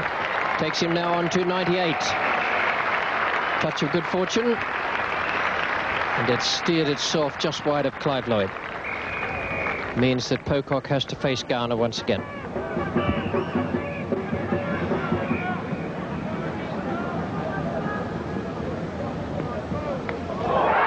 That's comprehensive enough. Pat Pocock wasn't behind that one. It's one the few he hasn't got behind. It was just a good length delivery. And Garner has demolished his castle.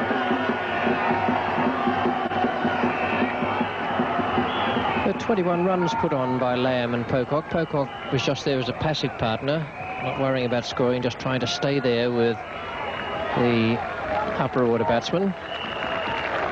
He's gone now, and Norman Cowans comes out.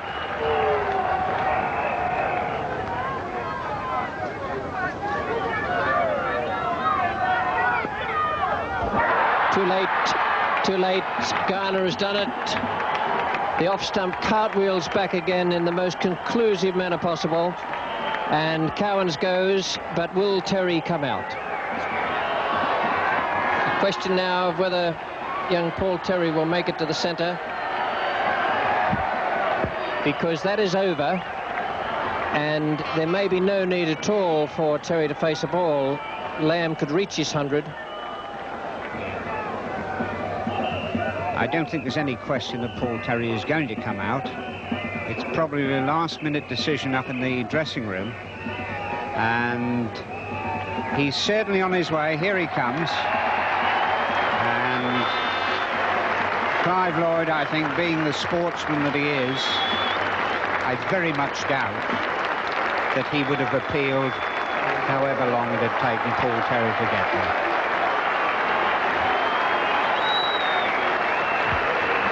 High drama and pathos here at Old Trafford. Malcolm Marshall came out to give Larry Gomes the chance of a century at Headingley. Now we may see a different style situation here. Terry will have to bat right hand, the same as Marshall. But if faced with the job, then he might even turn around and play at it as a left-hander. That would be the more sensible thing to do. He'll find it much easier to do that. Anyway, in the meantime, it's going to be Alan Lamb. He's going to face the renewed attack from the Warwick Road end. And it is a change in bowling. Michael Holding is coming back on rather than Eldine Baptiste. Viv Richards is allowing the single, but not the two. Lamb is on 98.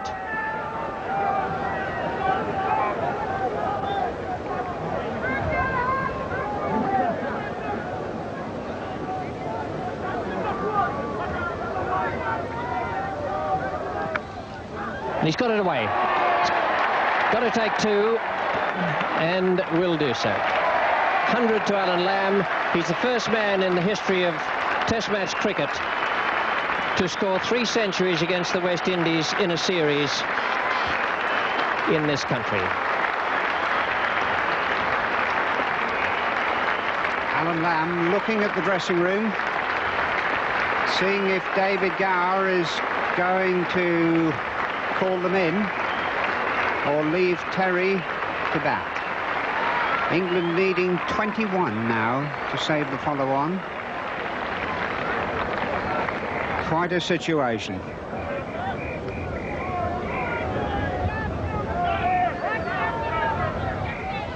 And that's it.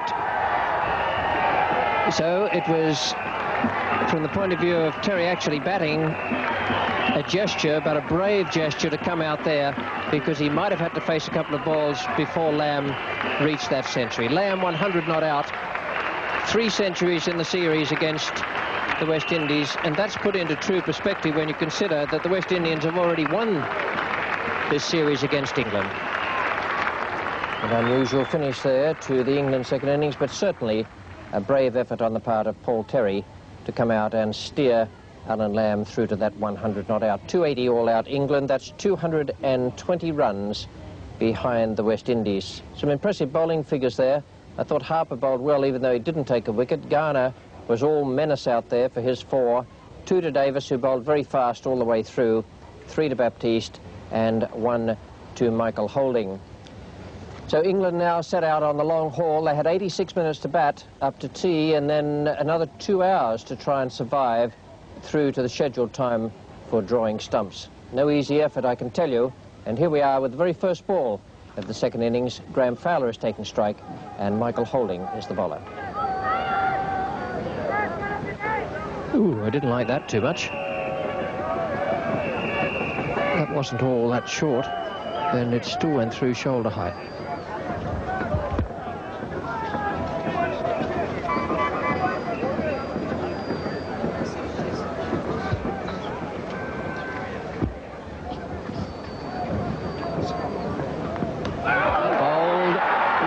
Straight away, Fowler defeated, and he could have been looking for anything there, because the first ball took off and flew through to the keeper from just short of a length. The next one pitched around about the same spot, and it seemed to me to strike the stumps about 2 or 3 parts of the way up.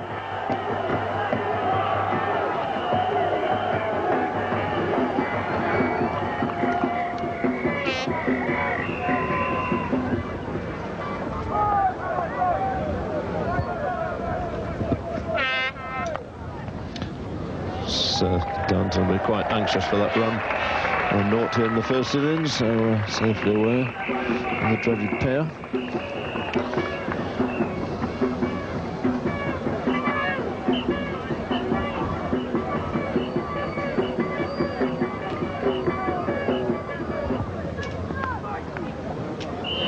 It's caught the outside edge. It's gone through Garner in the gully, so it allows Chris Broad to get off the mark.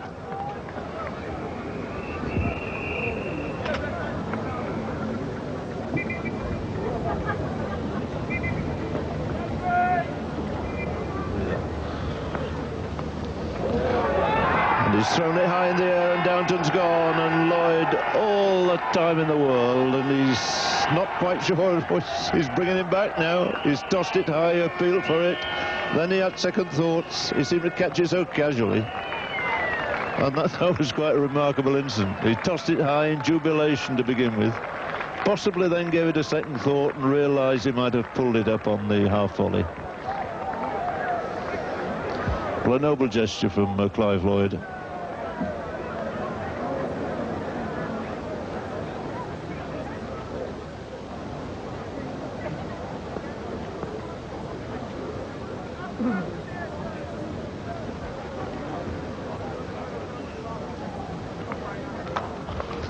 Lovely shot for 4.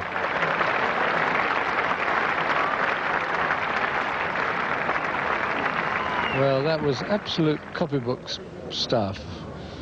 I think even Len Hutton would have approved of that. The balance and the head position and the straight swing of the bat.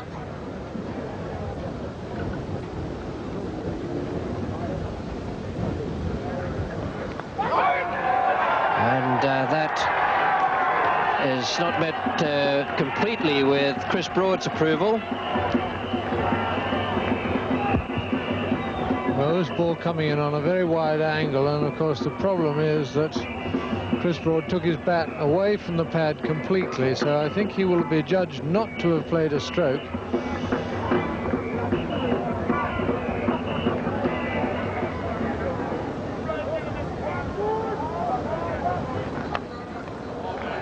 He's off the mark now for 4.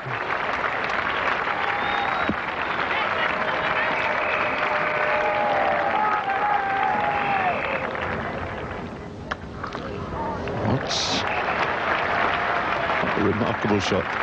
Looked for all the world when he started to play. He was going to put that square on the offside. Finished up hammering it past the bowler.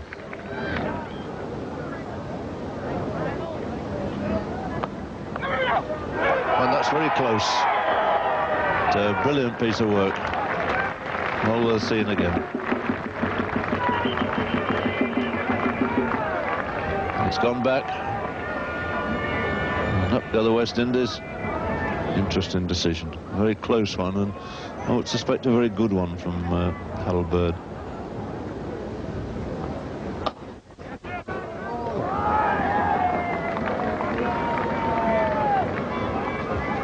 Well, this is the first time David Guard really thrown the bat through the ball, and it wasn't quite up to him. It went in the air, actually straight to Haynes, who seemed to just misjudge it, seemed to be going left and had to come back for it. And it was in and out.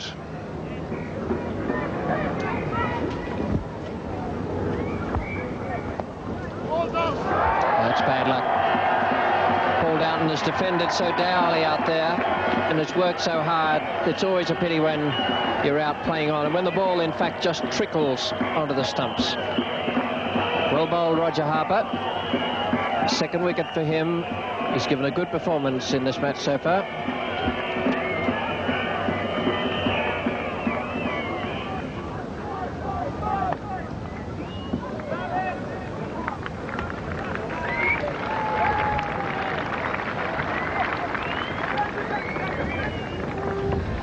And although it's straightened, Alan Lamb, still in good form, had time enough to get right back on his back foot.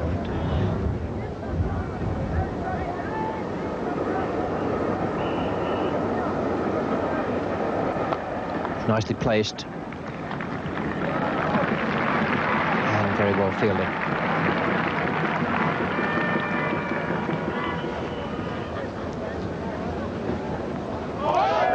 well bowled.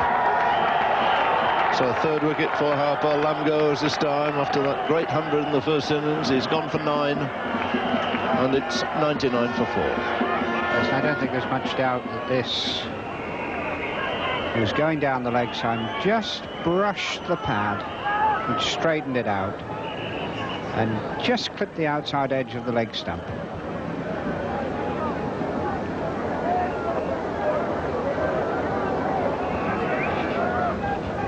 West Indies probably feeling if they can break this sort of stand tonight. There's two recognised batsmen there, Gar and Botham. Hallett, I would think, will come in next. Cook, Pocock and Gowans.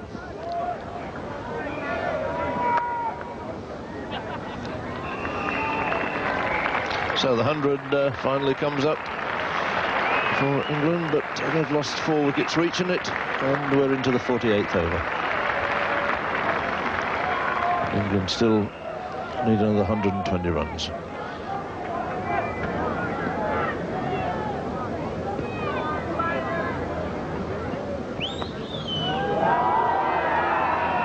The outside edge sees him off the mark. So Michael Holding just testing Ian Botham just outside the off stump, and while he's finding his bearings, which is the tough part about when you first go in, he's just got a thick outside edge.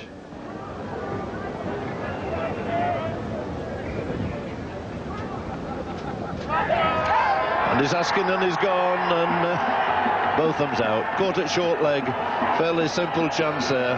101 for 5, and possibly the last hope for England departing with Ian Botham there. It's another wicket for Harper. 4 now to the 5 have fallen to the off spinner. All credit to the bowler here, Roger Harper. He's got it up in the air. He's done Ian Botham in the flight. He's found himself pushing forward at a ball a bit short of a length. Turned, clipped the inside edge of the bat, probably onto the pad. And he's given himself out.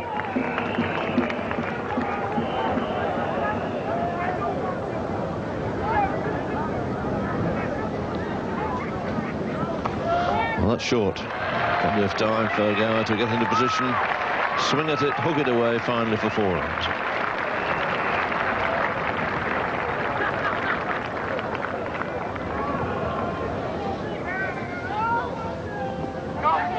How's that? How's another half chance there? Desperate dive there by Haynes. It might just have stayed in and probably bounced out when he hit the ground. Looked to be another bat pad catch there.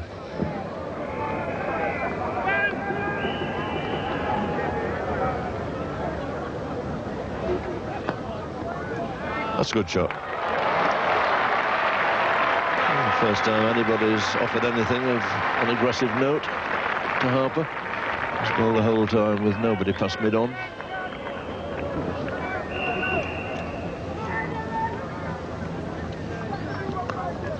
It's a neat deflection. Just flicked that away, timed it quite nicely for a single.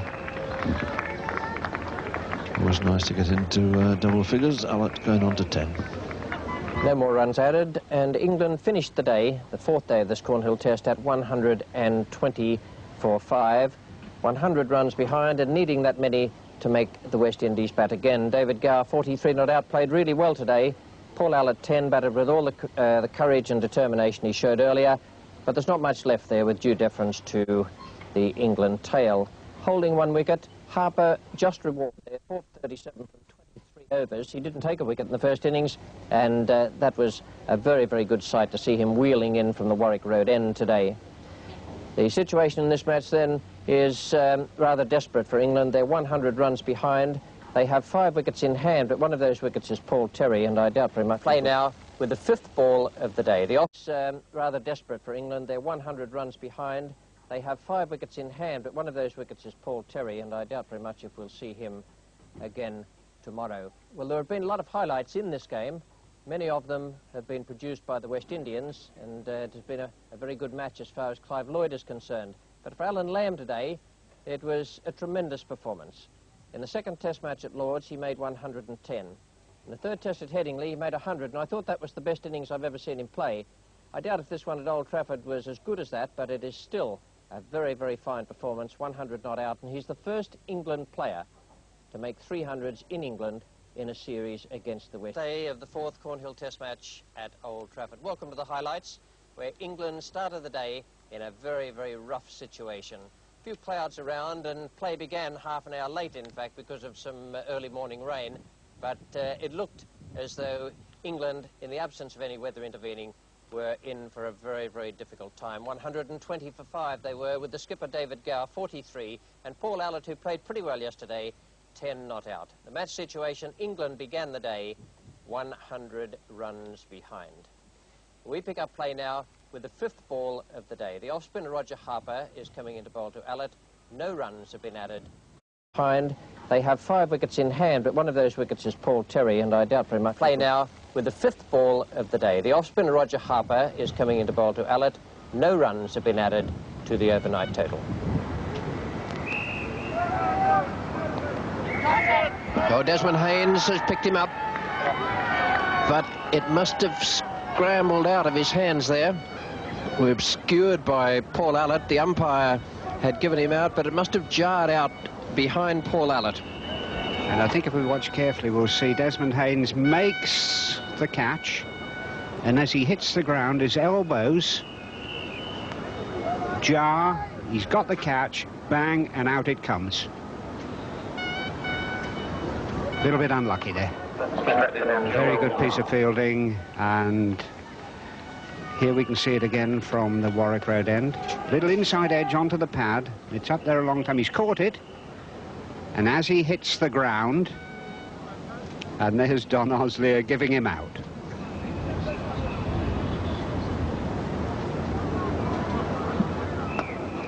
And that's the ultimate insult. Having had a chance missed, then to have the batter smash one away over mid-wicket. One man who will have been pleased at the early morning rain, but not quite so happy now, is David Gower. When you're a captain and you're in trouble like this, you take anything. Cloud bursts, thunder, lightning. Anything that might be hard lines on the opposition means a wonderful bonus for you. Single to Gower.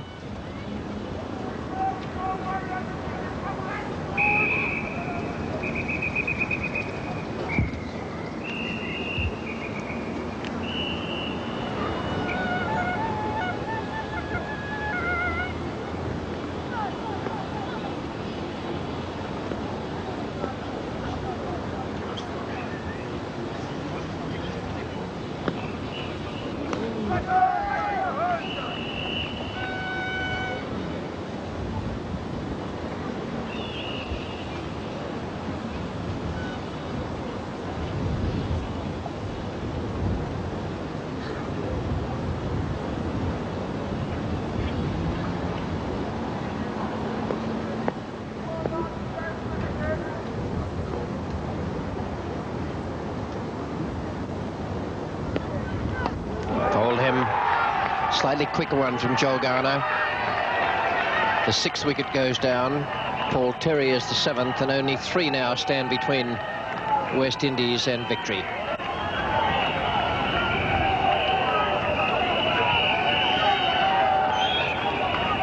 And very full length this, and surprising not to see Paul Allett on the front foot. But beaten by the pace there and plucked out the off stump.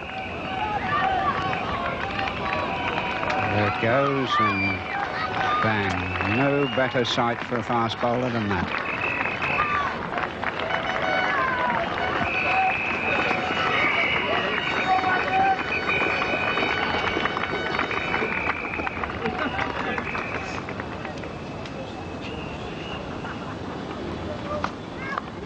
There's a man out at long off, Michael Holding. Gower won't take the single there.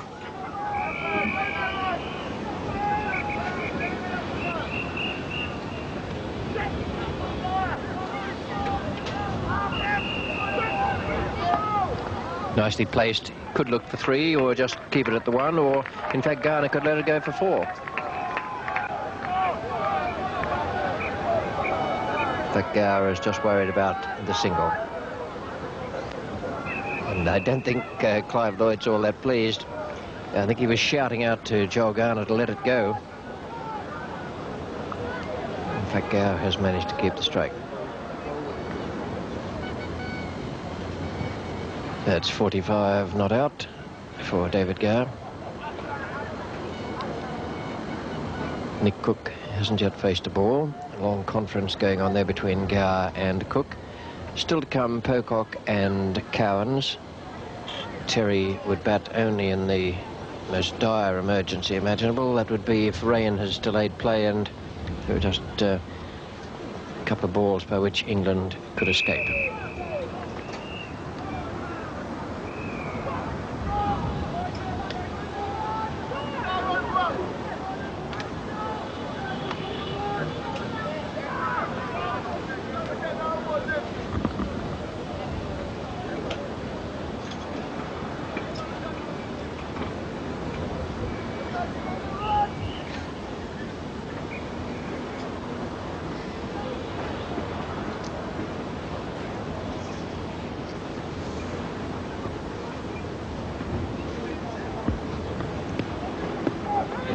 A little bit of extra lift there for Joel Garner.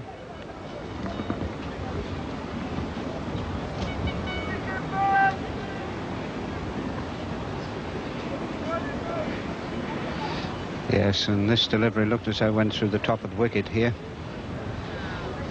Took a piece out and climbed very steeply at David Gow there.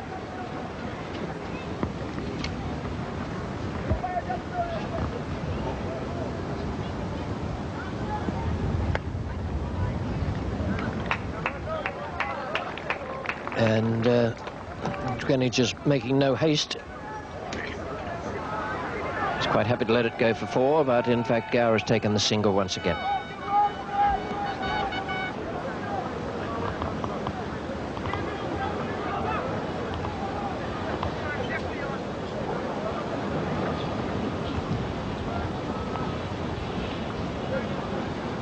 And Nick Cook about to face his first ball. And it's the last ball of the over.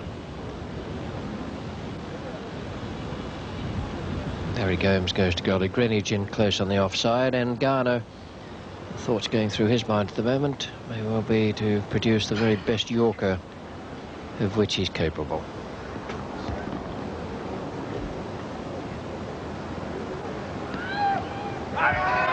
Didn't need the Yorker. He's got the outside edge instead. 2 wickets to Joel Garner this morning. Paul Allett and then Nick Cook. The latter, the first ball he faced. It's now 127 for 7. And David Gow is 46 not out.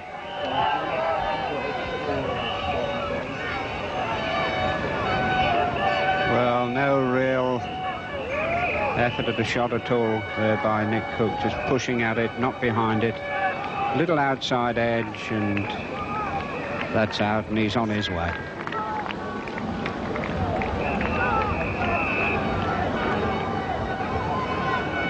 And Nick Cook just turning the face of the bat there. And tiny little nick, and Dujon does miss those. Yeah, that was the last ball of the over. Gow has strike again, and it's to be Roger Harper.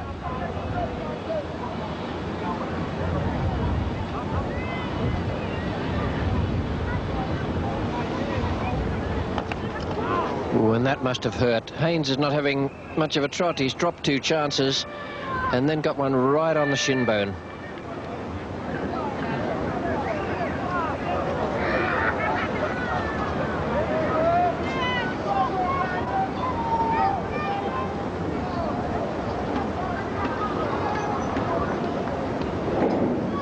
David Gow really middled this full toss. Tremendous clip. Oh, and it hit Desi Haynes just below the knee. On the shin. Very, very painful indeed, I would think. But he's on his feet. Still, there are worse places you could be hit than just below the knee. And he's called it a day. Going back for the single now.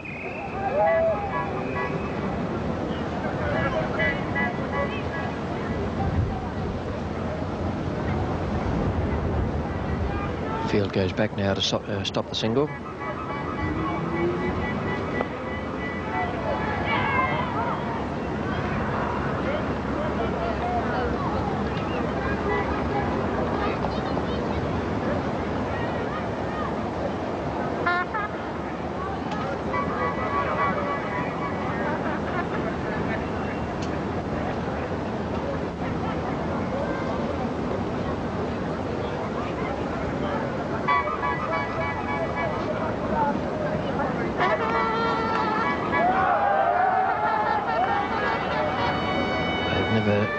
See anything quite like that before. I can understand the extra padding, but it looks as though it's just inside the pad without actually being attached to the inside flap of it.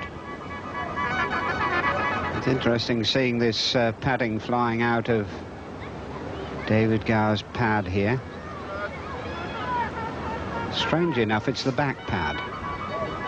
And that must have been very, very close to the stumps there.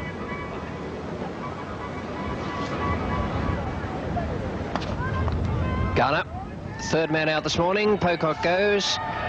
Caught Garner, bowled Harper. Pat Pocock won't be at all pleased about that for a number of reasons, one of which will be that it's the opposition off-spinner who has dismissed him. Bowlers tend not to like it to happen that way. Made naught, so he's picked up a pair in this match. And Harper now has his best bowling figures in Test match cricket. And there's the dismissal, and he didn't really go to hit it very hard either. He was going to have a go. He might as well have swung his bat fairly hard and just gently lobbed into those bucket-like hands of Joel Garner. 128 for 8 now.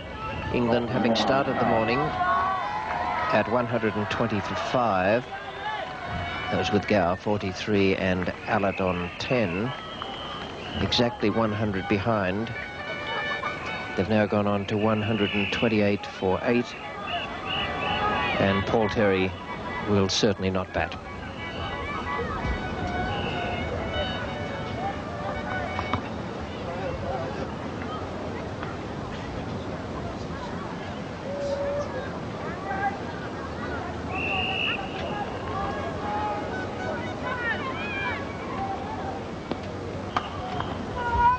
And that's the 50 for David Gower. A fighting knock, but he'll be disappointed out there, even though it is a personal best in the series for him. His previous best at Headingley, 43. And David Gower has placed 143 balls and hit 7 fours. His 22nd Test 50, not including his 900s.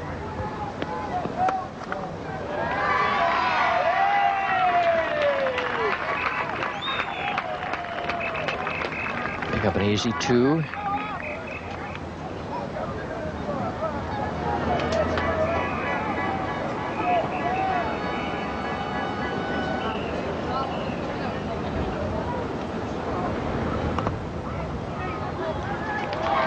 That's Cowan's game. He's not a defensive player. And they're giving him 4 runs just so he can keep the strike. Not as though the West Indies don't have plenty of runs to play with.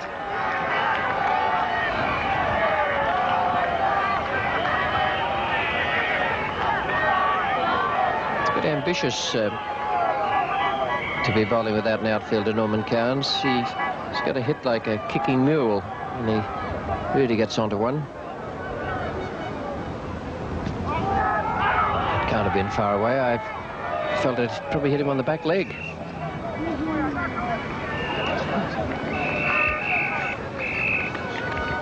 Very interesting, this. In fact, it turned a bit. The funny thing was that Norman Cowans almost started to walk. Yeah, Joel Garner has his field spread a little now. He has 3 slips and, well, it's not really even a deep gully. Greenwich is at a fairly shortish point. And they've lost one. Desmond Haynes has Just making a quick trip to the dressing room. Gus Logie is coming out to have a run.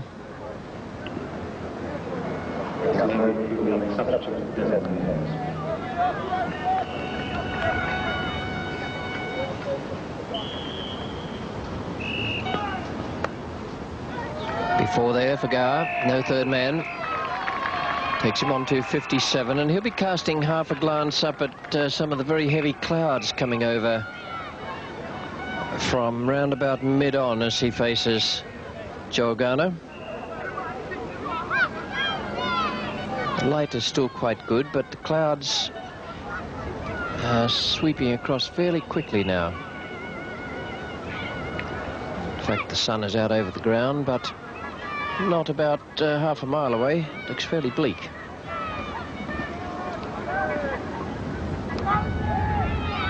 And that cloud could easily cause some delay in play. Anything is worth a go at this stage for England.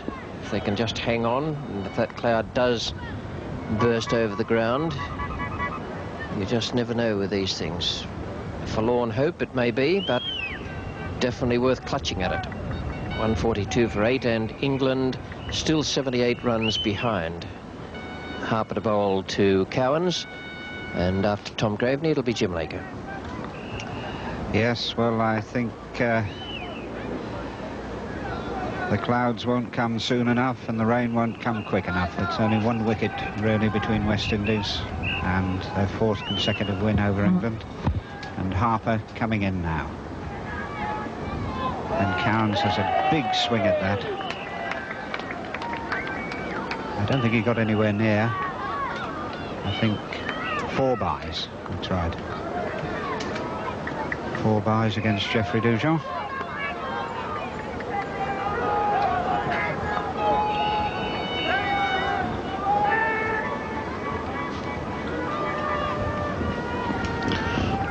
Tom, in fact, that ball not spinning, going straight on. Going for 4 between the keeper and slope. Round the wicket now. It's fairly safe. High in the air, over the top of big Joel Garner. And it's 4 on the offside.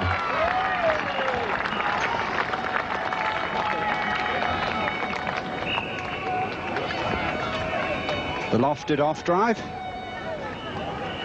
Don't think it went where it was intended to go, but he's a pretty strong man. Even a thick edge went for 4.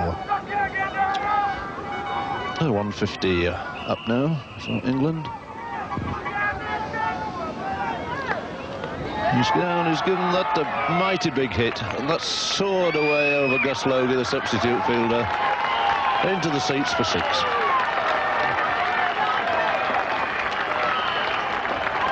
A bit of enjoyment for the few people that have come along here this morning. And a tremendous strike. This is the quicker one. And Norm picked that up high over mid-wicket into the blue seats.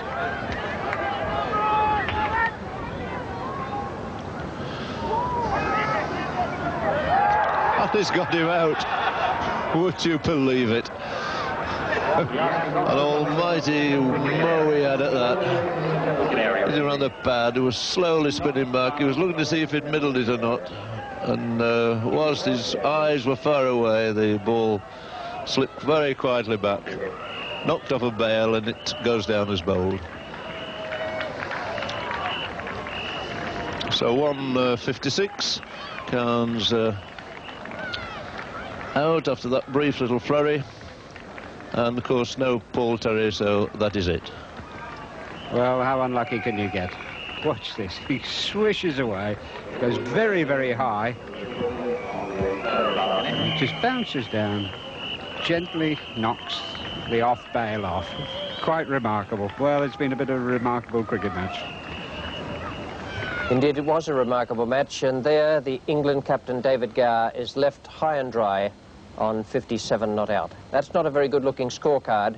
156 all out, having started the day at 120 for 5. The reason it's not looking so good is that Roger Harper has taken his best ever bowling figures today. 6 for 57 from 28.4 overs and 12 maidens, and that made up, in part anyway, for the fact that he was so unlucky in the first innings where he bowled a lot of overs but had no success. Joel Garner, 2 wickets today, 2 for 25, and Michael Holding, 1 for 21. And it turned out, in the end, to be a win for the West Indies by an innings and 64 runs. Here in this Old Trafford Test match, when they were 70 for 4 on the first morning, they were got out of it by Gordon Greenwich, who played a masterly innings, and for that, he was nominated as Player of the Match by Ted Dexter after the conclusion of proceedings today. And a very worthy award it was too. Greenwich is a magnificent batsman, and he played wonderfully well here and at Lord's earlier in the summer. West Indies by an innings and 64 runs, and that really is a very, very conclusive margin. At the end, after all the festivities were over, Peter West talked with the two skippers. Clive, well played yet again. I think the needle's getting stuck in the groove, isn't it? Well, it seems so, Peter. What are your thoughts on this latest victory? Well, I thought we played rather well, but there again, having won the toss and batted, it was one of those decisions that you had to, looking at the wicket over the years. And I thought at one stage we looked like we were going to be in some trouble. But then Gordon and Jeffrey Duchamp batted extremely well and pulled us out of it. We got a formidable total, and one that I'm sure would have given England some problems, which it did. Perhaps we can come back to Greenwich and Duchamp in a moment. I'd like to go to David. They often say, David, that fortune favours the big battalions, and here you were, having announced you were going to play 2 spinners, and you lost the toss. Yes, it does make it slightly unpleasant, slightly unfortunate that way, that if you set out on a hopeful strategy of catching them later on in the game, when you happen to be batting there instead of them, it sort of rather upsets it. And as regards that record that they've got the groove stuck in, I think we'll just try and change it for the Oval. Pick a new one. You must have thought at 70 for 4, my word, is this the breakthrough? Is this the glimpse of the promised land? Well, yes, that was a wonderful start, really. And Paul Allott bowled straight, bowled well, got rewards that he might not have expected to get quite at that stage of the game. And at that stage, things are looking good. And you always know that someone can get together. You always think, well, let's hope it doesn't happen. But this side we're playing against seems to have got itself out of any sort of trouble it's found itself in virtually every time. Let's come back to Greenwich and Duchamp then, Clive.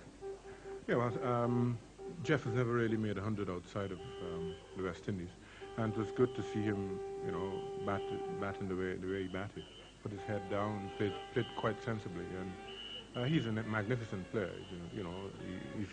He's a class player, and it was good to see that he got a few. Well, Gordon, he just goes on all the time.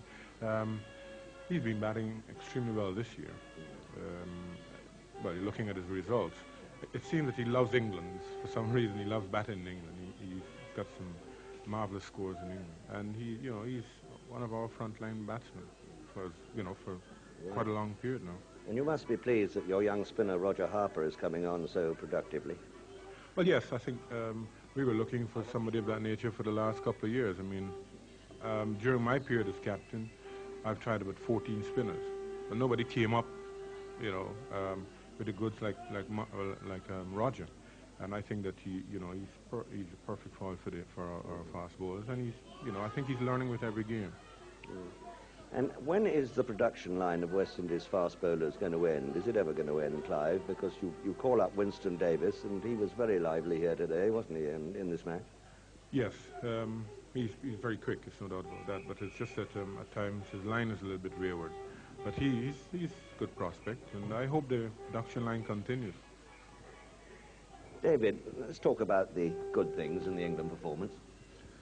Well, Alan Lamb, very much so. He's now set a new record as a run scorer, as a 100 scorer against West Indies, and that's obviously a very notable achievement. And after he'd had such a wretched time abroad over the winter and somewhat in the previous summer here, it's magnificent to see him looking so good, looking so confident, and proving once and for all what a good player he is. Because he had a good time in Australia a couple of winters back, where he got a lot of runs without getting 100, and people were starting to say, when's the 100 coming? When's he going to make it properly? And I'm very glad to see him come through like this summer. Can I ask you what the thinking was in the England dressing room at the time when Paul Terry was told to get his pads on? Well, yeah, again, very much, it was firstly really with Alan, because he was there on 98, at the end of the over, and I thought he might as well have a chance to get 100. It's not often you get even 100 against West Indies, let alone 3. And so I was quite happy for Paul just to occupy the other end. And then once Alan had got the 100, just thought, well, why not see if you can just spar a little bit, if you can, by some fluke, get the other 20, then all to the good. But I wasn't expecting him to get into line or to risk himself in any serious way. And of course, Big Joel does bowl that Yorker rather well. Because it did seem when Alan Lamb had taken 2 and reached his 100, he looked your way as if he was expecting you to declare and bring them all back again. Well, yes, I mean, that would have been, I suppose, a reasonable thing to do under the circumstances. But as I say, we weren't intending that Paul should get in any real physical danger, being as incapacitated as he was. And it was really just a question if you could get a long handle on it, slide it through the slips once or twice, perhaps Lammy might slog a couple. It was a little bit sort of clutching at straws. And as such, in the end, we didn't really gain much, we didn't really lose much.